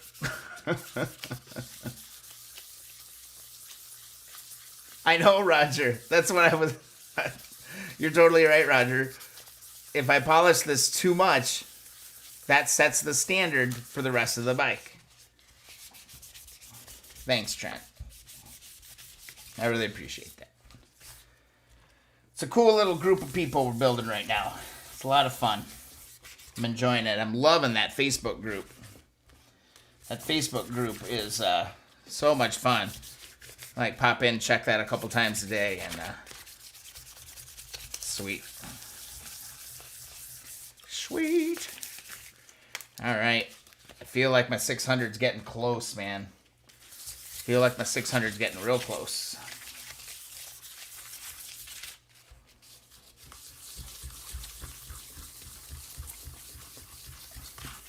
You just like almost just hear it wisping in the air. Hear that wisp, wisp, wisp, wisp, wisp, wisp.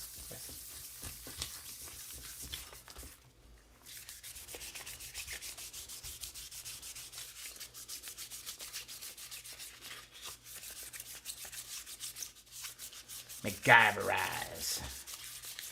Yeah, dude. I live by that. MacGyverize. Find a way. Find a way. It should be. It should be, Richard. Because doing this stuff requires it, man. We got to MacGyverize things. Plus, MacGyver's freaking cool. He's a good guy. Good role model growing up. Or good TV role model, I should say. A good influence on me.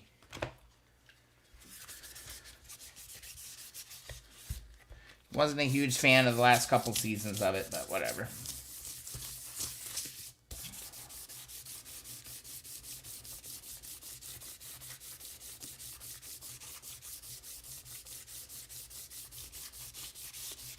MacGyverize. Need to get some damn mugs and t-shirts made.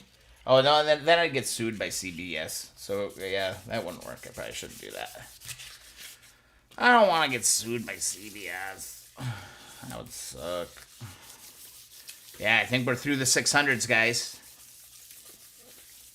This is feeling really good all around. It's feeling really good. Yep, just this front edge is pretty bad. Which makes sense, because it's kind of sticking out there.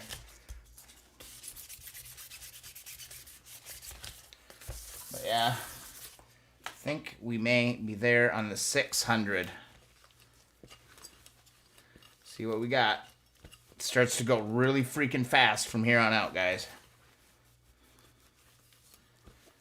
Boom.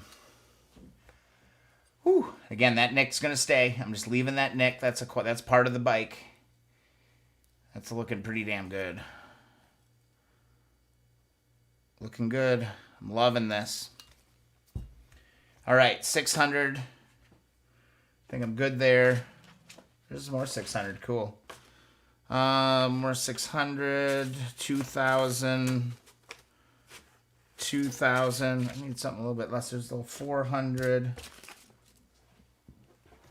Oh, I need a little more variety here. What do we got? 1,000. Okay, so 1,000 might be good. A little bit of 1,500. It's getting there, Trent. We got a long ways to go, though. It's going to get a lot better.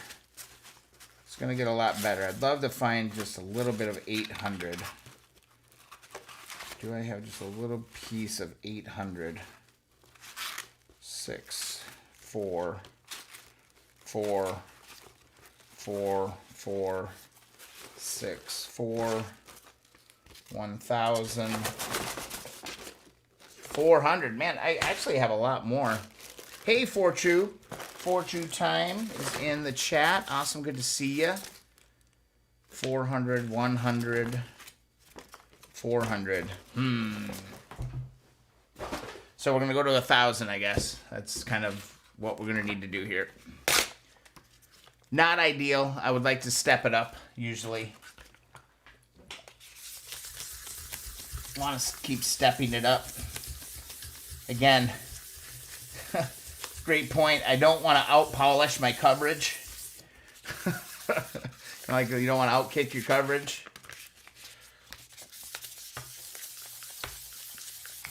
Trent, actually, just right now, I'm just sanding. That's all I'm doing. I'm hardly polishing anything. I'm just sanding. Right now, we got 1,000 grit going. So we went 400, 600.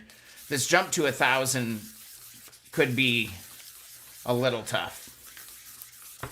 I like little increments on it. Usually works a little bit better, but I didn't see any 800 in there. So I'm just going to work this 1,000 and hope for the best, to be quite honest. And remember that it is the Apocalypse bike. The Apocalypse bike will not be entering, beauty contests. The Apocalypse bike will be functional, respectable, and I don't know, cool looking. I think respectable. I want to be respectable. Make it match the case. Yep. I got to figure out what freaking engine I need to work on. I have no idea which engine's going to go in this thing. I have no idea at all.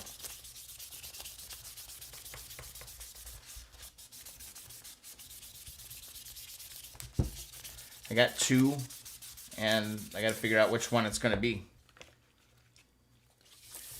We're a long ways from that, man. We're a long freaking ways away from having to worry about that, though. There, the 1,000 is starting to glide a little bit. Rotate my product.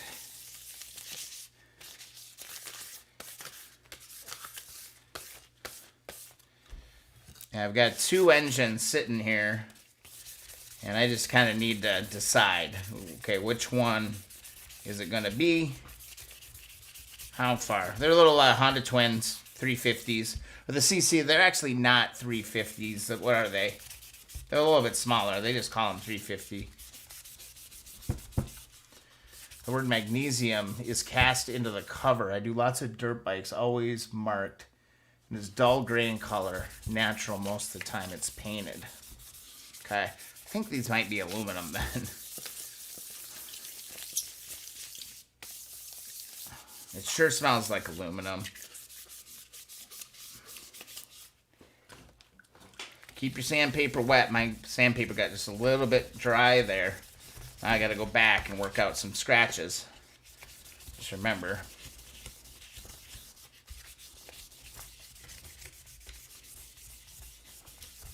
Pulling these through. Man, we're holding viewers tonight, guys. Man, thanks for the support on the stream. It's so cool. It's so much more fun doing this, talking with you guys and kicking stuff around and just kind of sitting here alone listening to a podcast or something. Although that's fun too.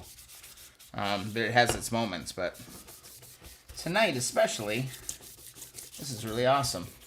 I'm going to get through this week, guys. We're going to get through this week. And hopefully we all have warm weather for one last weekend at least of riding. I think winter's coming on pretty quick in Michigan. It's feeling pretty chilly. All right, 1,000. It's feeling pretty good.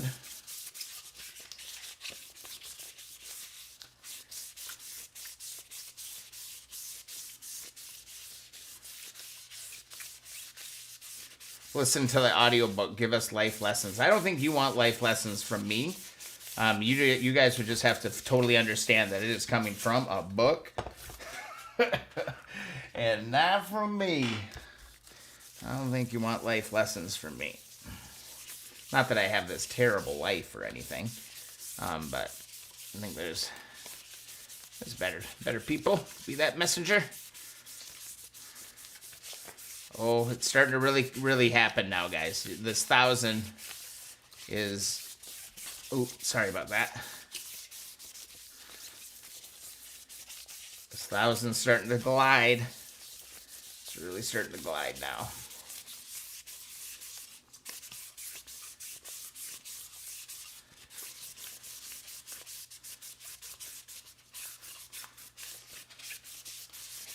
Whew, hands getting a little...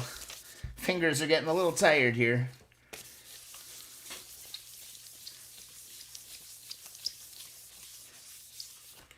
There we go. Give it a wipe. I mean, every time I show you this, it should just get a little bit more poppy. And I'd say it definitely is. He's getting there. It's getting there, guys. Oh, I'll be live here probably for the rest of the hour, at least. I mean, I don't really want to go to bed until this is done, dude. Yeah, share it out, Fortune Time. Get it out there. I'm glad you enjoy it. I love the support. This is definitely something I'm enjoying. I think it's a lot of fun. I mostly just really, really dig this little community that we're getting here. But there we go. We're getting real close here. So that was 1,000. So let's kind of expedite a little bit here. Let's see. That's 2,000. I thought I had some 1,500.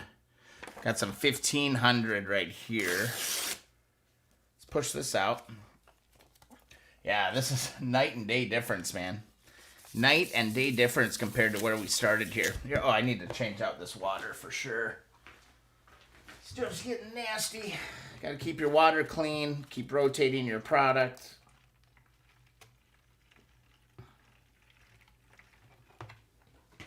A little bit more. Just like that. Oh, just spilled water all over the floor.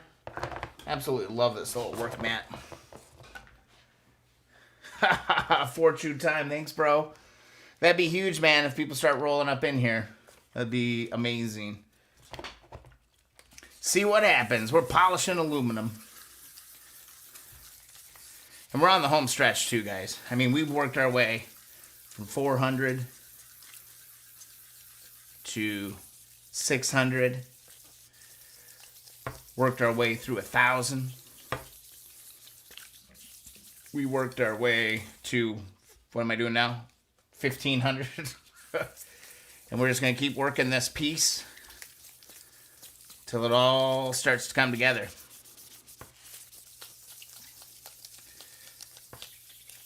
Again, this is like the first piece we're polishing on this bike. This is the first piece we're polishing on this bike engine. And it's going to set the tone. It's going to kind of, to me, it's kind of like the official kickoff part.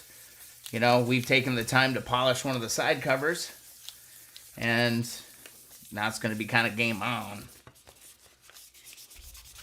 We've actually done quite a bit tonight. Worked the evaporust a little bit. Working on that front fork yet. That's good. Let's see. Got some parts cleaned up. We cleaned up our springs. Our springs are good to go. So that's great. Yeah, just kind of working this piece here. It's going to be sweet. Starting to feel it. Man, I just love that feel. You feel you kind of break through the other side eventually. You're just like, oh, that bugger's smooth. And then you really kind of get in it. Like here, it just needs a little bit more work. But down here, oh my God, it's just slippy slidey. Not much more there to sand.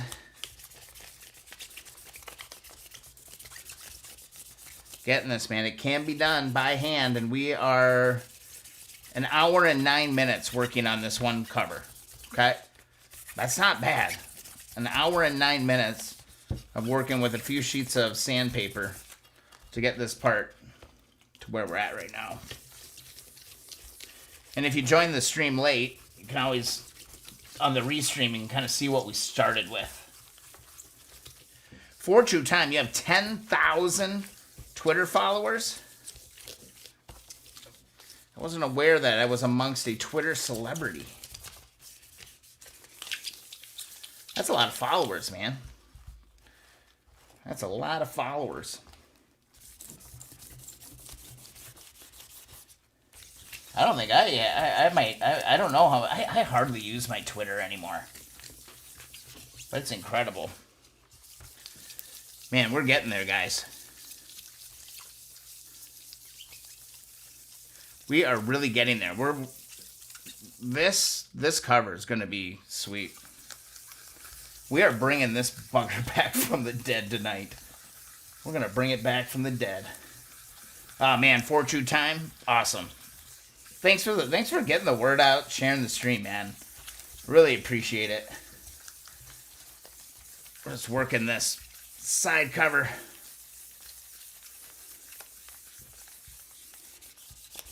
Just working this thing. We're going to get it. We're going to get this one done tonight.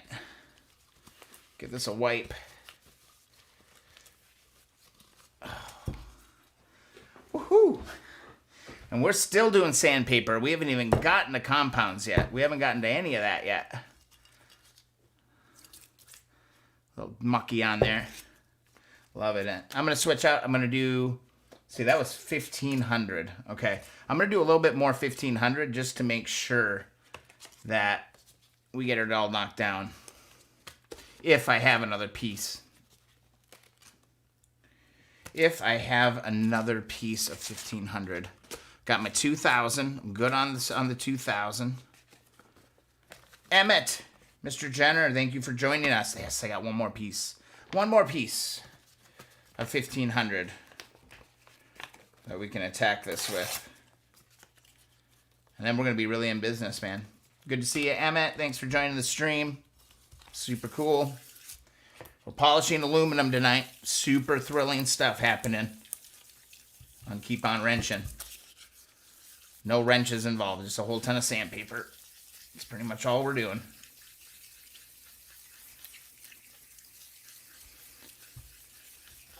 Yeah, we've been working our way through all this. So we went 400, 600, 1,000, and we're on 1,500 right now. Plan to take this to 2,000. And then I think we'll get the rubbing compounds out and see how good we do. I think this is going to look good enough for the Apocalypse bike. And when I say good enough for the Apocalypse bike, it's not like I'm saying the Apocalypse bike isn't special. It's just I want that bike to have a particular look. Like I don't want it to be too, I don't know. When will I be streaming again? Well, I'm trying to do every Wednesday night for sure. Okay? And then on weekends, I'll probably be on the weekends at some point, or I'm going to just make more videos. I'm just trying to figure out what I want to do there. But Wednesday nights are going to work out really, really well for me, Emmett. So, yeah, Wednesdays I'm going to be back, but you can always rewatch the stream on my channel. It's all there. You can rewatch it. That'd be awesome. So this is a 1970 CL frame that I have for this one, 4-2 time. So a 1970 CL. I do have another frame. I have a CB frame, CBCL frame. They're the same damn thing from what I understand. But I think I'm gonna put CL pipes on it. Or not CL, CB pipes on it. Just because I want to put saddlebags on this one. And I haven't really seen a CL with saddlebags. And it kind of makes it impossible with that side exhaust. That would be kind of it, you know? But Emmett, yeah, mostly every Wednesday night at 9 o'clock Eastern U.S. I'm going to try and be doing this stuff pretty regularly. And then as kind of my schedule gets kind of straightened out, because guys, like it's weird because the world is kind of slowly coming back to normal again. And since March, I've been home. I haven't traveled at all. And my day job does require me to travel quite a lot. Or it can. So as this world kind of gets itself back together, that travel is going to start popping up a little bit more. So I'm going to have to be looking at some options. But for now, the way the world works and how everything is sitting, I think it's going to be Wednesday nights for a while. But keep an eye on the social channels. Keep an eye on the Instagram and the TikTok.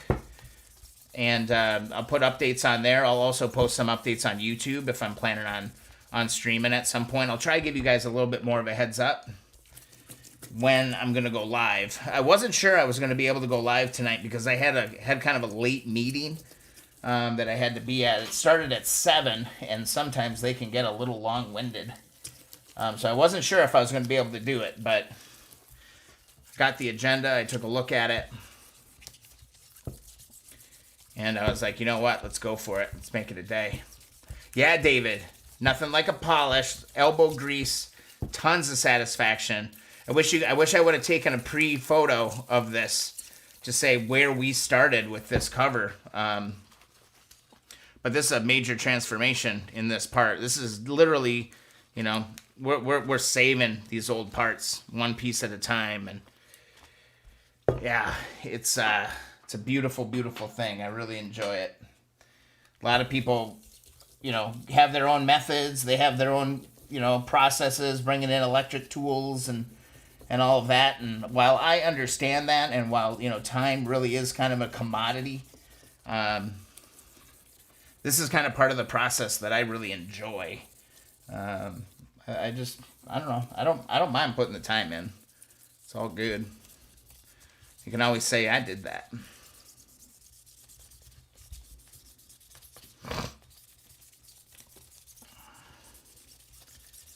So yeah, I hope the stream just keeps growing, and I hope the community keeps growing, and I hope that, you know, everything kind of works its way out for me to be able to keep doing this. And you know what? Where there's a will, there's a way. No matter what goes down, where there's a will, there's a way. And this cover is coming out really good. This cover is coming out really good. I think we're done with the 1500. And I'm not feeling any, like, you can feel it in the sandpaper. Like when you're there, it just glides. And I'm thinking we're there. Emmett, go to bed, get some rest, man. Thank you for stopping by, dude. I appreciate you taking the time stopping by. We'll see you on the next stream. You know, if you got, I can be flexible with time and stuff too. Like on the weekends, I'd love to know a good time that would work well. Since the Vikings aren't worth a crap this year, my Sundays maybe are opened up a little bit. But, you know, what's going to happen is they're going to go on a tear. They're going to make the wild card playoff spot, and they're going to go win the Super Bowl. So I might be a little bit busy. Thanks, Emmett. Thank you for the support. Thanks for stopping by. And if you haven't already, you know, make sure to join that Facebook group, all right? That Keep On Wrenching group if you're on Facebook. We're having a lot of fun in there. It's only been maybe a week, and yeah, we got a nice crew going, so thanks, dude. Yeah, before and after pics, man. I'm so bad about remembering to do that. I just like dive right into the work. Yeah, this is going to be fantastic. All right, so that was 1500, if I remember right. Yep. All right, so I'm going to my 2000. I got kind of a newer piece of 2000 here.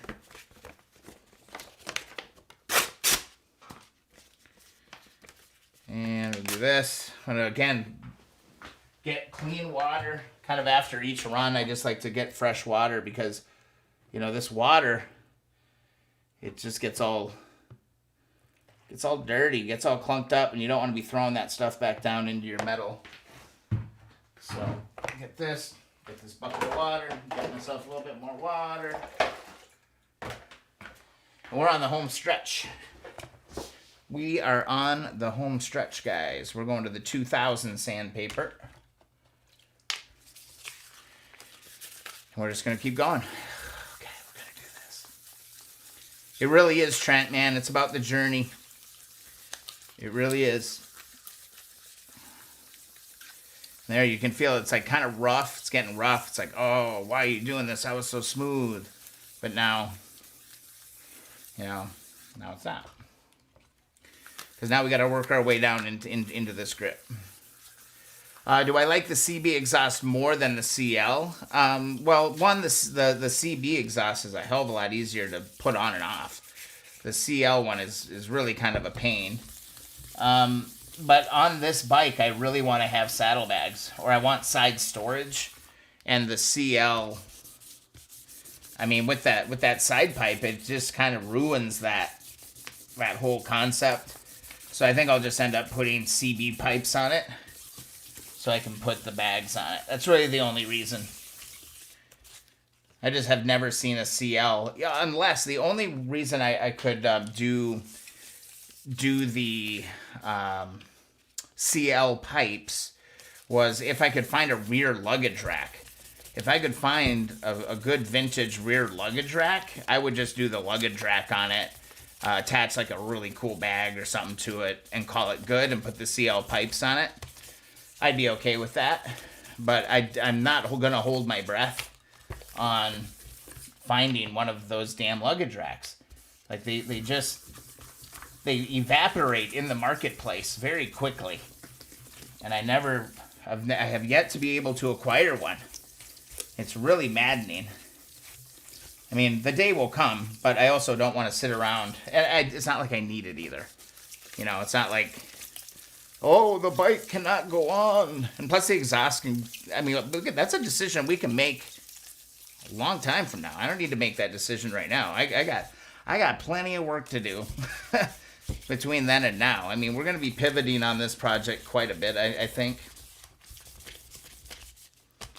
And I think there's going to be a lot of changes, and I'm going to fall in love with some color someplace, and we might end up painting it. We might end up doing something. You know, who freaking knows?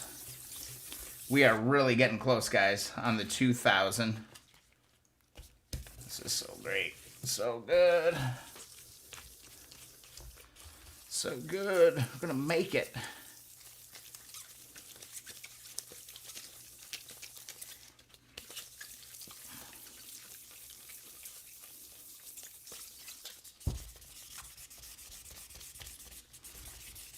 Walk it around here again until you get nice, smooth all the way around.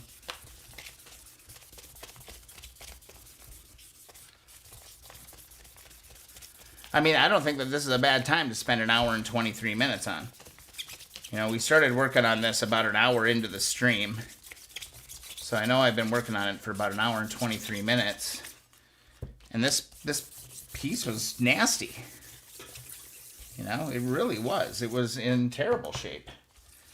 And right now, I mean, I'm feeling like it's pretty damn respectable. What do you think? Think this is coming out pretty good? Pretty respectable? I mean, I'm putting a ton of karma points into it or something, aren't I? I'm putting some positive energy into this piece. I think that's for sure.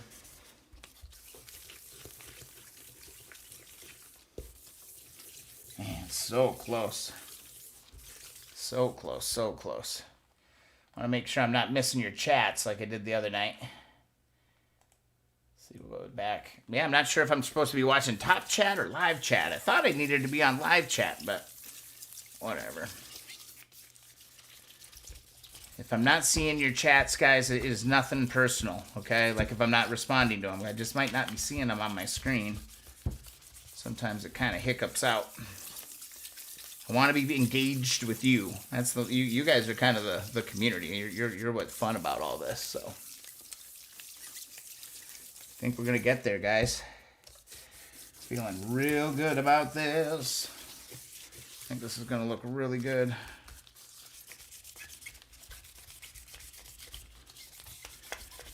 Okay, so I'm at 2,000. I could go to 2,500. I think I have some 25. But I don't think it's necessary. I think that would be getting a little ridiculous. So I'm going to call it here. Thanks for True Time. I appreciate it. There we go. I think, yeah, it's looking pretty damn good. But we can't see ourselves in it yet, can we? That, my friends, is about to change. Let me grab just a couple of rags. Grab myself a few rags. I see the products that I like and enjoy. I'm going to switch out my water. And just dump this out.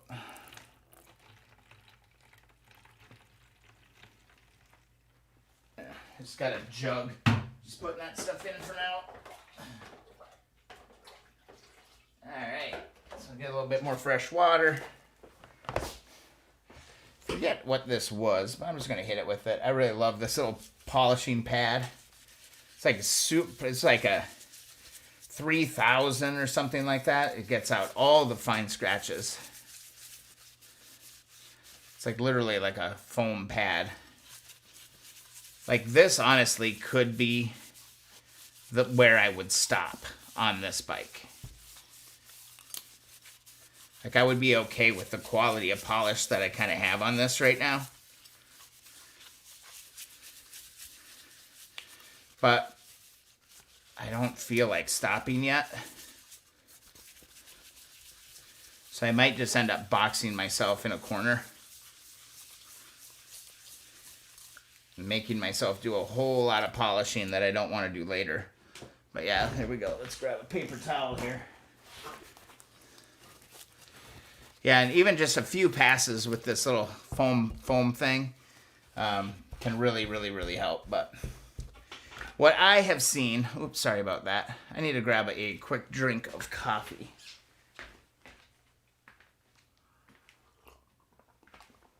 Oh, and again, guys, if you're a Minnesota Vikings fan, Purple FTW Podcast YouTube channel, Andy Rocks, sorry. Purple FTW Podcast. Dude's dedicated to the team. He's got all the insights. And yeah, Andy's freaking cool. I like Andy.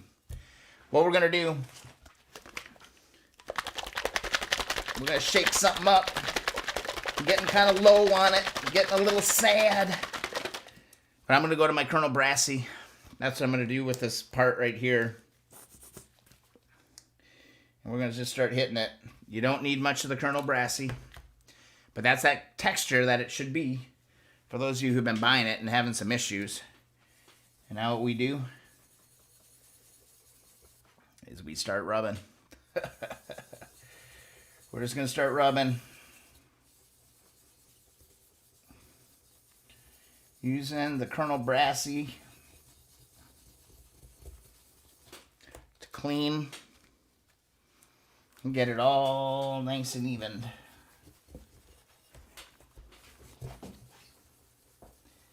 Don't need a ton of it. Just little splotches here and there are going to do plenty. Like just a literally just a little dollop. I'll just work this in. You're going to be a little bit disappointed with what you're seeing right off the first batch. Just remember, rotate your rag. Rotate your rag, okay? Rotate your rag. That's the key. Gotta put this in my hand so I can hold it. Oh, sorry. Gotta get my residues off. I wish I had some before and afters, guys. I really do. Bam. It's a coming. It's a coming along. I don't know why I turned into a Texan all of a sudden.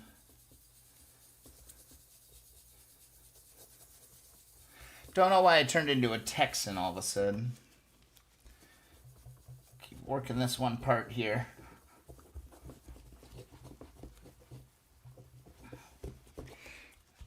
And then you guys are going to... I'm kind of excited to show you this because this is just something that I kind of noticed while I was working on these. I'm just going to work this Colonel Brassy in. It's going to look like a little bit foggy for you for just a little bit, okay? But what we're doing is we're just working this all the way around. Again, just little dollops of it. You don't need, not even a dollop, because like a dollop of Daisy, that's quite a lot of sour cream, right? Keep working it until it gets nice and smooth again. Just keep going, because you're pulling out all of this material, and it's going to come out. And I'm telling you, the secret, or at least I hope, I really hope that it works out, is the main thing here. Here, I can get you to zoom. See, we're just starting to see a little bit of reflection here. Just a little bit, all right? Can't quite see me yet. But I want to try this. I'm going to try this a little bit early. but because I think this stuff actually works. This Wizards freaking polish, metal polish in the bag, is amazing. And I just want to show you like the difference. So you guys see some of that haze and the scratch in that? I'm going to pull off just a little piece of it. Put this in here.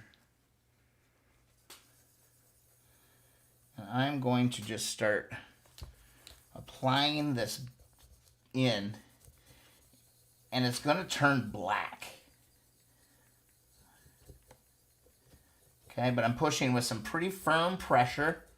Okay, and notice how the cotton is like turning black.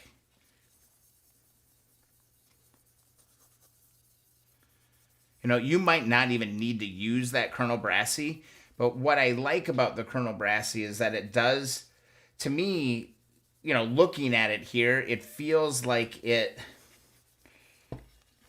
just softens any line, like any swirl or anything like that. It knocks that down. And then when I come in over the top with this Wizards, it usually just looks incredible. I hope I hope it's gonna look incredible. But it should be pretty darn good. For the Apocalypse bike, and again, trying to do some economical things with this one, I think it's gonna be fine. And again, as this cotton gets dark, it's still good. Just keep using it. You don't have to go more. This whole thing will do a whole side cover. This little bit. But I'm just kind of working this in all the way around. Just like this. And then what I'll do is I'll just let this sit just for a little while. I'm just going to keep hitting this.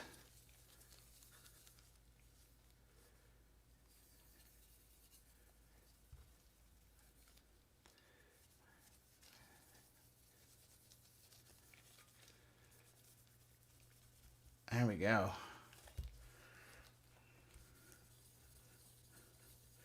Keep working this stuff in. Once I feel like I've got it, a good coverage, I feel like I got a good coverage on it, I can just walk away for a little bit. And we can go look at something else.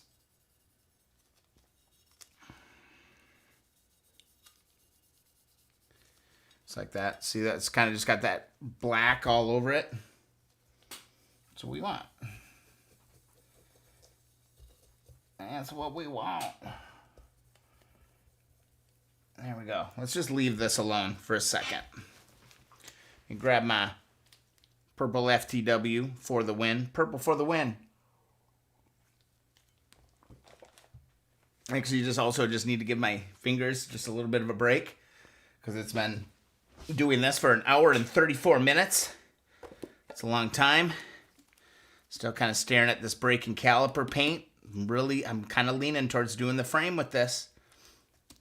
I want to look into that air paint gun thing that people were mentioning. And yeah, should be good. What other kind of projects do we got sitting around? Oh, dude, we could totally do this. Let me move some stuff. Oh, we can kind of go back and forth and make some progress on a few things. Let me put a few tools away.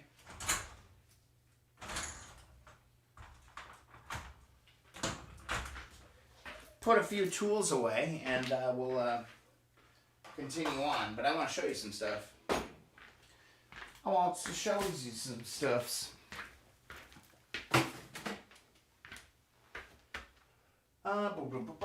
This one. Oh boy, that's a heavy box. That's a heavy box, boys and girls. Get this camera over here. Let's get this one positioned. Oh, Richard, past my bedtime. Oh, man. Have a great night. Sleep well. We will see you on the next stream. Thanks for hanging out. Let's go back over here to the box. I wonder if I can get you guys around here like that. You guys are kind of seeing it from my perspective here. That's kind of fun. Let's look at some parts. the coolest thing that I got in the latest box of parts. Go mix the doughs, Trent. Go mix the doughs, man. Thanks for stopping by, Trent. Good night. Richard, past your bedtime, good night. But Trent, awesome, good stuff. Go mix the doughs. Go do it. Check this out. I have no idea what is on this. Oh, I haven't opened this. Online label record. Somebody shipped this. Honda 1349. What could that be? I'm really curious what that could be. I'm going to put that in the CD-ROM. Do I even have drives on these? But anyway, check out the service manual. This was in the bottom of it. Oh, Trent spread. Good. You're still hanging. Good. Look at this book. Got everything we needs to know right here in the book. That was just laying in the bottom of this box, which is still awesome. Okay, what else did we get in the box? We got a smashed up Speedo. So I'm actually going to tear into this speedometer because, or actually this is a tachometer, excuse me, because I've never seen the inside of one. So I've kind of got one that I'm going to be able to deal with just to kind of learn a little bit more. Got ourselves some bent fork ears and a really bad headlight bucket. But, you guys see something on here that the bike needs?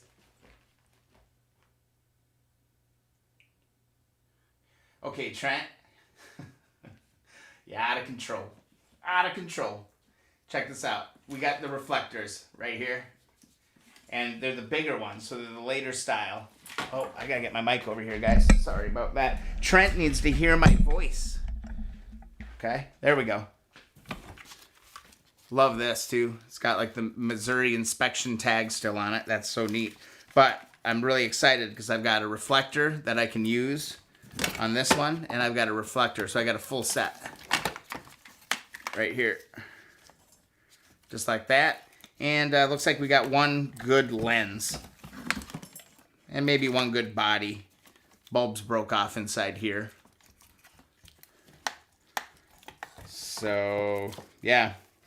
The reflectors are the real win there. I was really excited to see that. And then, of course, we got a headlight bolt. We got one of these weird, funky bolts there, too. So that's pretty cool. Got that. Got an intact, no cracks. Triple treat. And, oh yeah, I'm excited about these too, dude. Check this out. I got some, like, front brush guards. Never seen these before, but I lined them up on the frame, and I think they're going to work. I think they went this way on the bike. It's like these little front brush guards, and, like, how perfect is that for the freaking Apocalypse bike, right? What is that? Like, that's perfect. Like, these little brush guards, I think, on the front. I'm pretty sure that's what those are for. It looked like this kind of mounted, you know, here on the engine, and then further back. It looks like that's how it's going to go. So we'll be able to mess with that. These might actually clean up, or we could just go ahead and paint them black or whatever. Got another set of pegs, and this set of pegs has the rubber on the actual on the foot peg. So the other one didn't have that. Okay, the other one had the rubber was off of the peg, so I could actually either just fix up this set, right? Yeah, it's all right here. For True Time, it's a box. I got it actually off of Facebook Marketplace. And yeah, bunch of parts in a box. Somebody was moving, and they were like, I had all these CB350 parts, and I was like, hey, I'm in. I'll buy those. Some old boxes that maybe, air filters, that maybe could be, you know, they're shot, but maybe we could try and do that whole kind of repair on this, right? Got the whole box. Got this whole box for 50 bucks. So I'm not complaining. Came with 2 front red fork covers, or yeah, fork tops. We got those. That's pure gold. And they're straight too, which is awesome. Here's a gauge.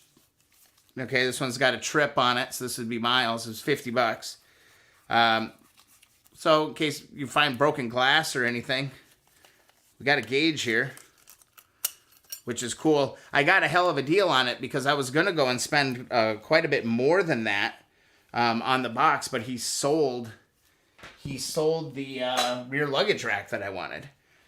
So kind of had to go back and forth on a lot of that. So I was super excited. I was like, shoot, man, 2 actually in really good shape mirrors. Sadly, one of them is cracked. Or actually, oh, they're both cracked. This one's cracked just a little bit here too.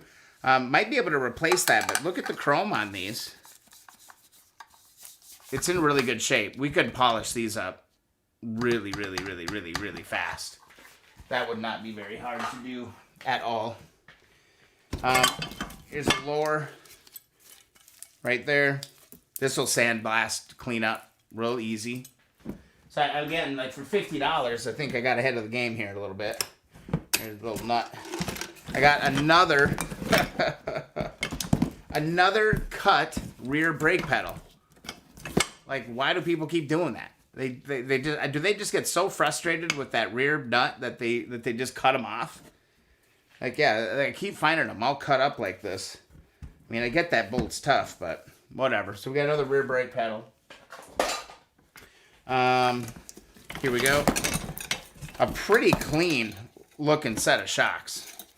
I mean, these look pretty damn clean to me. Like, some of the better shaped shocks that I've seen on a used bike, for sure. Then there's another set down here for the CL. So a CL style too. These are a little bit worse shape.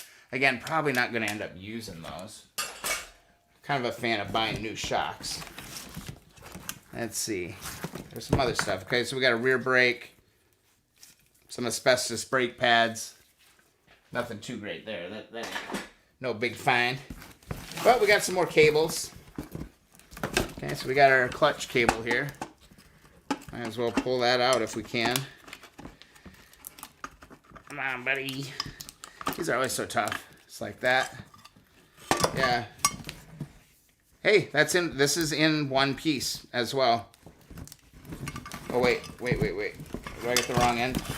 Come here.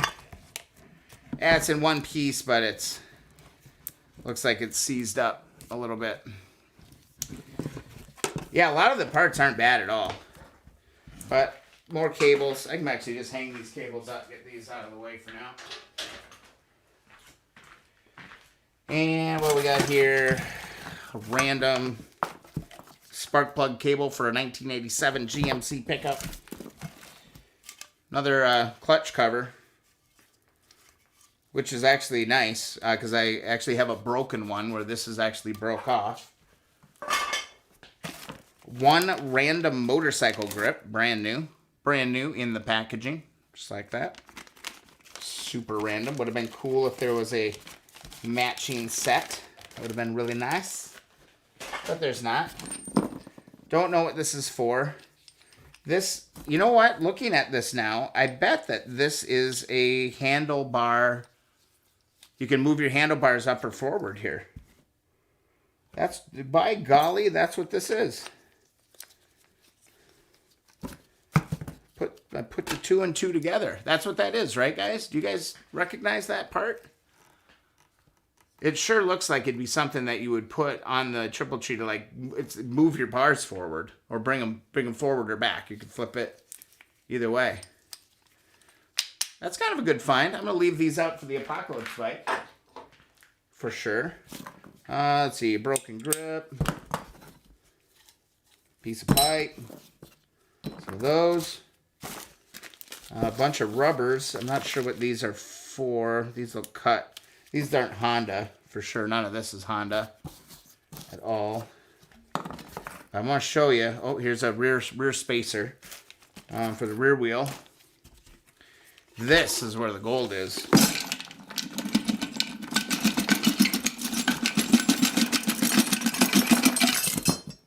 All right. So we got our spacer. This is what I was super jacked excited about. All of the rubbers that we need for the front forks are here. So these, I could go ahead and get these treated. So these are for the top fork ear, top of the fork ear. And then this goes on the bottom of the deal here. So it goes like, oh wait, yeah, like this. It's like that. So we got all the rubber was in this bin, which is a huge win. Okay. Put that back in there. More parts for speedometers. Somebody was going nuts with speedometers. Got all the crowns. So top here we got bar, and there was a big washer in here as well. Yep. So we got that whole assembly for the top fork. Yeah, everything looks dry. Everything's in really good shape. Here's some sort of a, not sure what the hell that is. That is not a Honda part. Looks like a clock. Got a little light for a gauge. Here's a mechanism. That's kind of cool. There's that mechanism for that. Never seen inside one of those. We got an engine mounting plate. Here's the 2 top crowns for the forks. So we got all those parts. Let's see. Oh, here's so sad. These seals on the gauges always kind of go bad. But we got bolts for all that. Here's bottom race. More parts for that. Here's our clutch kind of tumbler piece. Goes in there. Let's see, what the hell is this? This looks like some kind of an engine seal or something. But anyway, a lot of that. The one thing that I was really looking forward to showing you isn't in that box. I must have put it somewhere safe. Huh. What did I do with it? Oh, it's in the other box that came with this purchase. Hey, Les. Hey, thanks for stopping by. Let's actually hop back over here real quick. And let's see if we can give this a little wipey wipe before Les goes. Oh, it's going to look so good, guys. It's going to look so good. It's going to look so good.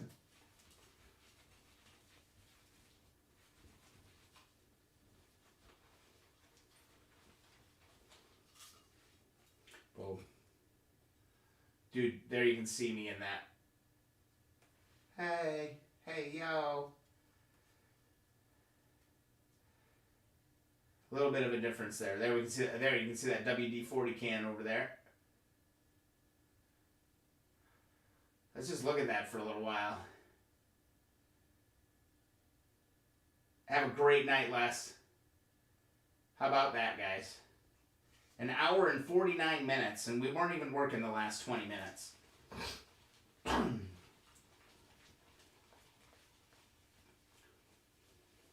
We weren't even working those last 20 minutes. Hey, yo. Very cool. I love this. So, last little thing that I would like to do, if I have it. Yeah, dude, yep, this kind of sets the stage for the bike. Yeah, that black paint held up really well. Really, really good. What do you guys think? I think it's looking pretty damn good. Value added, David. Hell yeah, man. 100%. So, if I have it, when I get it to this point,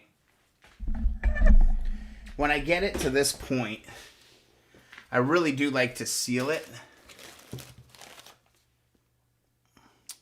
And I like to just seal it with, yeah, Les, you can totally do that, right? Boom. Hour and a half. That could be yours. And I could keep going. I mean, we could keep going on this. But I think this is spectacular. Compared to where we started out. It's amazing. Go get it, Les. You can get her done. But all I'm going to do, I'm just going to seal it now with a little bit of old school turtle wax. I find it just does a great job of sealing and protecting everything. Put a nice nice thick coat on it. I'm going to try to avoid, well, as I said that, I just went over the black lettering. That is so good. So we can dust that out, a little brush, and we can brush that all out. It'll look good. But I know it's like kind of a cheap wax for sure. CLS, go get it. But it does good for this application. We're just protecting this part from some oxidation.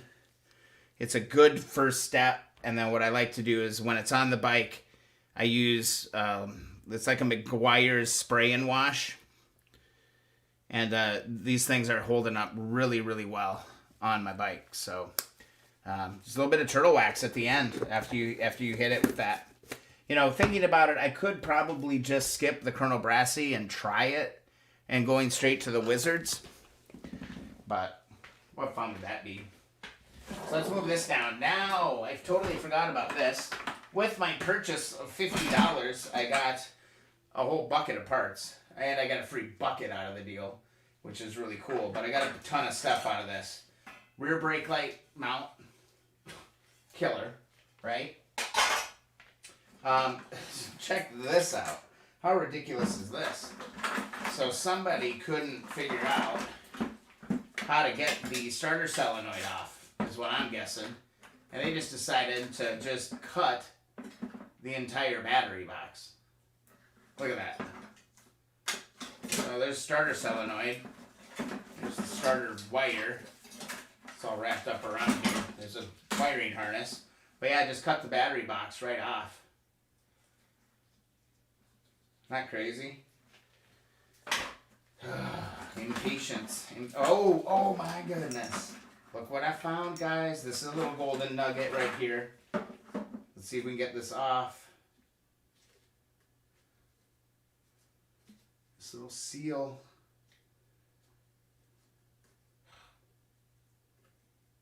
Got it.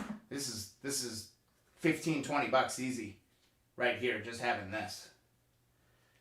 That is a huge win. I'm actually going to get these other rubber parts. Get those rubber parts out. And I got a whole pile. So like think about it. Like each one of these is 20 bucks. You know, 20, 40, 60, 80. There's $100 worth of rubber right there. $100 worth of rubber right there. That is awesome. I'm going to just put these there, and I will treat those. I will treat those just like we did before. Here's that other half of the battery box. Okay, it's had a really mangled up wiring harness, but there's a lot of bullet connectors. A lot of useful stuff just kind of hanging out here. Colored wires that we can use. It's all good. Okay, another thing. I was missing this little toolbox. We've got the toolbox right here. I mean, I think this is a freaking steal. $50. Like, insane. Alright, has a couple of breather hoses. Meh. Yeah, not that big of a deal, but whatever. Alright, main power. Got some more random wiring. Got a little door for a side mount. Like that. There's a set of real dusty coils here. Look at these. These are like white. I've never seen like a white or a pink color. What's that say on there? Hard to tell. But I wonder how old these are. They're made in Japan. Got a condenser. Both coils are there. Look at this horn. That horn will clean up. I mean, look at what we did with that side cover. Look at what we've done with all the fenders. Look at what we've done with all of that. Brand new horn. Well, not brand new, but new to me. Little battery cover. Pegs with the brackets. Rubber's intact. These can all be restored. No problem. I say I got my $50 out of the deal. A little bit more. Okay, we got a kick or a shifter. Needs a new rubber. Still in good shape though. It's not bent. So we got an engine mount. We got an engine mount here in case I need that for the top engine mount. Okay, we got axles. Here's another. Oh, this one's broken, but it's got the hinge assembly on it for the shifter. Yeah, dude, these are old parts. Oh, here it is. Here was the win. The win in the bucket. Remember on the last live stream how I discovered that this throttle sleeve was cracked and broke? Well, I've got a perfectly good throttle sleeve that is not cracked and it is not broke. And we've got that right here. So that was a win. This was really kind of the win on this one. I'm going to put this on the shelf so I do not lose it, because I'm going to need that for the Apocalypse bike. Now we got some other stuff. Just little stuff, but man, all of this stuff adds up, right? So here's another coil bracket. Got an ignition with no key. But it does have this metal bracket that you can relocate the ignition to the top of the bars. Got a couple exhaust flanges. These will probably clean up. I just need to get a bucket full of Evaporust. Start throwing stuff in it. Got a, let's see, front axle sitting there. This isn't off a CB. This is off of some other bike. If you guys recognize it and you need it, let me know. And let's see. Okay, we got one of our little weird little bars that hold our air boxes together. So that's good. Look at this. Freaking side handle for a CL, which I do not have. And more rubber. Look at this. Oh yeah, there was another thing in here that I needed. So here's the rear fender mount rubber. We've got gas tank mount rubber right here. Both of those. This is a whole other set of bikes rubber. So rear fender rubber. I think there was another one in here. But yeah, all of these rubber parts are just pure freaking gold. Here's an old petcock. I wonder, yeah, this could probably be saved. Get a new seal kit for it. Be good. Got a bunch. Rear adjusters. Some of these are bent up. They're no good. We've got front hub. A really good, really in shape. Look at that face. I should put this in a safe spot actually, so it doesn't get scratched up. Okay, here's the other rear rubber. This was the other one I was really excited about because I did not have them. Boom. Oops, my exhaust flanges. Got 4 exhaust flanges right here. Bada bing, bada boom. And they're the short ones that I would need for my header pipes. So those are going to go over there on that shelf. These are just a bunch more random parts. Like, there's so much randomness. Okay, so here's here's a seat rubber pad right here. I got one of those that can be cleaned up. I'm just going to try to pick all the rubber pieces out of here right now. I'm actually going to dump some of this into the can. I kind of want to use the bucket. To be quite honest, I could use it. Ooh, there we go. CL exhaust bracket. This actually holds the 2 mufflers together. Oh, here's more. Look at these 2 rubbers that you need for your battery box. That goes by your battery box to hold the plastic side covers on. We've got 2 of those. Oh my goodness, so there are 2 more in there? That would be insane if there were 2 more in here. Oh my God, rear fender bolts. It's crazy how after you've been working on these bikes for a little while that you start to recognize all of these bolts. But yeah, here's I got my 2 rear fender bolts. That's gold. Here's one more. Got 1 more of these. Oh my God, it's so ridiculous how excited I get finding all of these parts. God, if I have 1 more of those little oval things. Look at that little bracket for the flasher relay. Got one of those. Oh, it's crazy how you can just... Oh, I saw it. Bam. Just like that. We got 4. All 4 of those. What else do we got? I mean, here's, brake, bolt, random stuff. I mean, and then just look at all the bolts. Random bolts. There's a sprocket in there. Some more of these.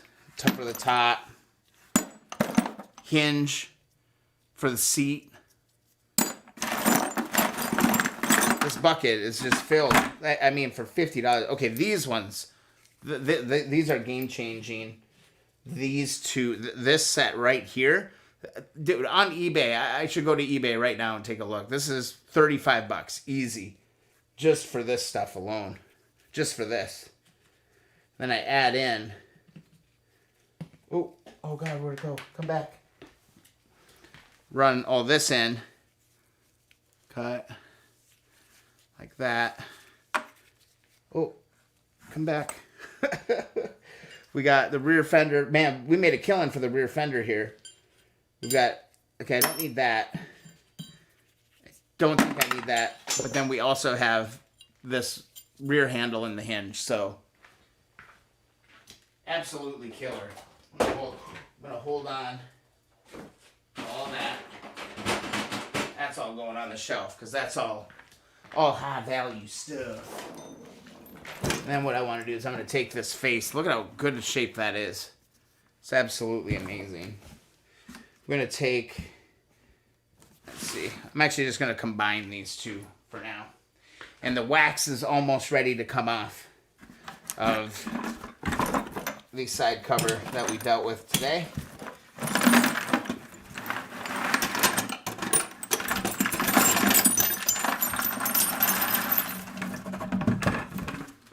Boom, we got a new shop bucket. And I'm just gonna take all these parts, throw them in there, man. It's all good. Got a lot of like ball bearings. I've got lots and lots and lots of extra little things to be able to mess with. Pretty good deal, guys. What do you think? $50? Is that all worth it? It's basically a whole freaking bike in a bag. I don't know what happened to the rest of it, but I got a lot of good stuff out of that for $50. Feel really good about it. Trying to throw that all in there, throw that in there. All kinds of parts. Parts. But best of all, I got another 5-gallon bucket for the shop. Whew. Man, we've been working. We've been working, guys. We have been working. Made some progress tonight, guys. It's been 3 hours and 4 minutes of stream. Yeah, huge score, right? Fortune time? Huge score.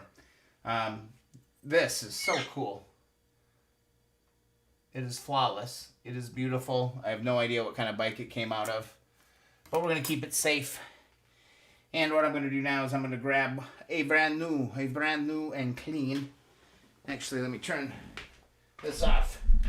Just a little bright over there for 11 o'clock at night. Or is it midnight? What time is it? Oh, God, guys, it's midnight. I need to get some sleep.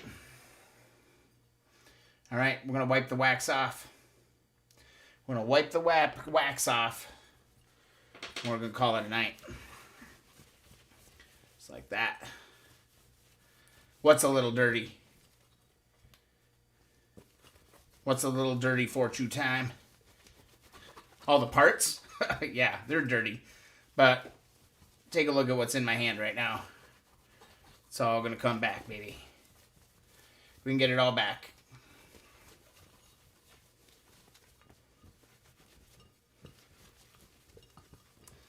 Bada bing, bada. Oh, where's the camera? Bada bing, bada, boom. I'd say that this is pretty damn good. Pretty damn good. Yeah, a little dirty, but the paint is perfect on that. Look at that. Boop bop. Not perfect, but my God, is it gonna look good from a galloping horse on the motorcycle? Going down the road. Just like that. Scott, you're working on a 72 SL 350. I'm jealous. I'm jealous, man. I want an SL in one of my bikes. One of my next bikes. I would love to find an SL version for sure. Yeah, they all have that scratch in them. I'm totally fine with it. I'm not going to be too worried about it. But yeah. Oh, I should have took a before picture. I should have taken a freaking before picture, guys. This thing was trashed. Most people would have overlooked it. But right now, it looks like $1,000,000. It's gonna look great on the bike. It's gonna look great on the bike. Let's hop over here real quick. I just want to showcase, guys. If you're not already familiar, guys, I'd love it if you'd go and join the Keep On Wrenching community. I think it would be a blast. I think you would enjoy it. I would certainly enjoy it. And all kinds of cool stuff. Right now we've got 16 members, all right? We started it during the last stream. This is the second stream with it. So yeah, go and do it. I don't think we have any member request. Oh, yes, we do. Tim requested about an hour ago. Tim, you are in. His dream motorcycle is an SL350 K1. I love it. Awesome. We grew by one member, okay? I feel good about that. So if you want to keep it going, you want to be a part of the group, man, please join the Keep On Wrenching community group that's out there. Also, the other thing, guys, is just follow on social media. That would be really good. So TikTok, Instagram is kind of what I'm focused on this. It's keep _on_ wrenching. You can find it there. Otherwise, BV Matson too. You can always find me there as well. The other thing is I'll post quite a bit on YouTube. I'm trying to centralize everything on YouTube right now and hoping I get the reach that I need out of that. So I think that's pretty cool. Yeah, Scott, go to the group, post a picture of that SL350. I think they're so freaking cool. I don't see those coming up on Marketplace very often either. I don't see them coming up. So I don't know. I think they're a freaking cool ass bike. Tula Tom, thank you for the 2-hearted ale. You're a rock star. Love you very much. What else? What else we got going on, guys? We've got ourselves a beautiful first polished cover. I'm pretty pleased. I'm pretty pleased with that. I'm actually really surprised that we knocked that out tonight. Oh, Scott, you're in. Let's go find it. Let's go find Scott. One more request. Boom. I love how it says your dream motorcycle, my 72 SL350. You love that bike. You're in Denver, man. Awesome, dude. That's so sweet. You are in the group. You're hanging out with the cool kids now. You're hanging out with the cool kids. There is nothing you can do about it. You're just stuck with us now. We'll be rolling together. Oh, man. Hey, we did some work tonight, guys. They are hard to find, Scott. They are hard to find, for sure. For True Time. Turn on your notifications. You hit your bell. Oh, that's freaking cool. I did on the YouTube channel, didn't I? On the community tab. Let me pull that up. Oh my God, dude. Thank you, David. Was it David that said that? Let me go to the YouTube channel. Pretty sure that's what it was. Yeah, because I did like a pre-promo for the stream. No, Scott, I've never really messed around with anything other than Hondas. That's pretty much all that I do are Hondas. I want to go and look at my community tab. And Trent's still hanging out. That's freaking cool. Oh my God. Whoa. Amazing. Totally called it. That's what that cover looked like. Same cover just a few hours ago, guys. So we can go like this, and then we can go like this. And we can go like this, and we can go like this. Same freaking cover, guys. Same cover.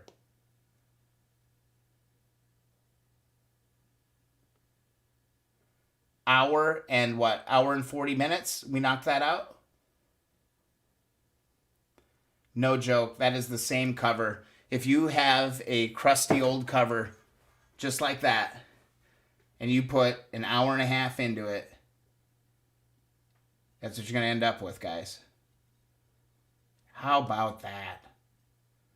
How about that? That's incredible. Awesome, awesome. God, who said that? David, did you say that? I'm trying to figure out who said that. Hey, you posted about it. Yeah, dude, good freaking call. What a difference, right? For true time? This is insane. Insane. Same part. Hour and a half of labor. We made it happen. Guys, I gotta get some sleep. I gotta call it. I'm feeling pretty jazzed though. Feeling really, really good. Man, it's incredible. Incredible what we can do here. We're gonna keep working on these bikes. We got a lot to do. We got a lot to do. But I think that's enough for tonight. We polished one part. We got inventory. Is that line from the shifter? Yeah. Somebody probably laid the bike over and had the shifter underneath it and it scratched it up. Totally. So it's just a scar. Da, da, da, da, da. Oh, it's really bright right there, but whatever, guys. You kind of see the gist of it, right? It's pretty damn cool. All right, guys. Let's call it. I gotta call it. I gotta get some sleep. Gotta work in the morning. Thanks so much for hanging out on the stream, guys. We had some really great interactions. You guys are awesome. Great tips, great questions. You guys are supporting each other. This is fantastic. Thanks, Scott. We'll keep going. I'm going to keep going. As long as you guys keep showing up and I got people to talk to and I'm not just talking to myself. I'll keep doing this and we'll keep doing it one part at a time. Again, if you're not a part of that Facebook group, please go and do that. That was been so much freaking fun this week. Over the last week, just kind of following the different projects that you guys are working on, kind of chiming in. We got to see the Honda reveal that new CB350. So, for true time, thanks for all that you do. Well done. I'll be back next week, I think. He. Awesome. Trent's bread. Go get at that dough, buddy. Bye. We'll see you later. And yeah, guys, I'm gonna call it. Thank you again for the support. Follow on social media. And again, if you want to support, just share this stuff. Share. Get the word out about the video series. Get the word out about the live stream. We're having fun here. We're just chilling out. So, guys, thanks so much. We will see you in the next live stream or the next video if I get inspired again. So, thanks so much.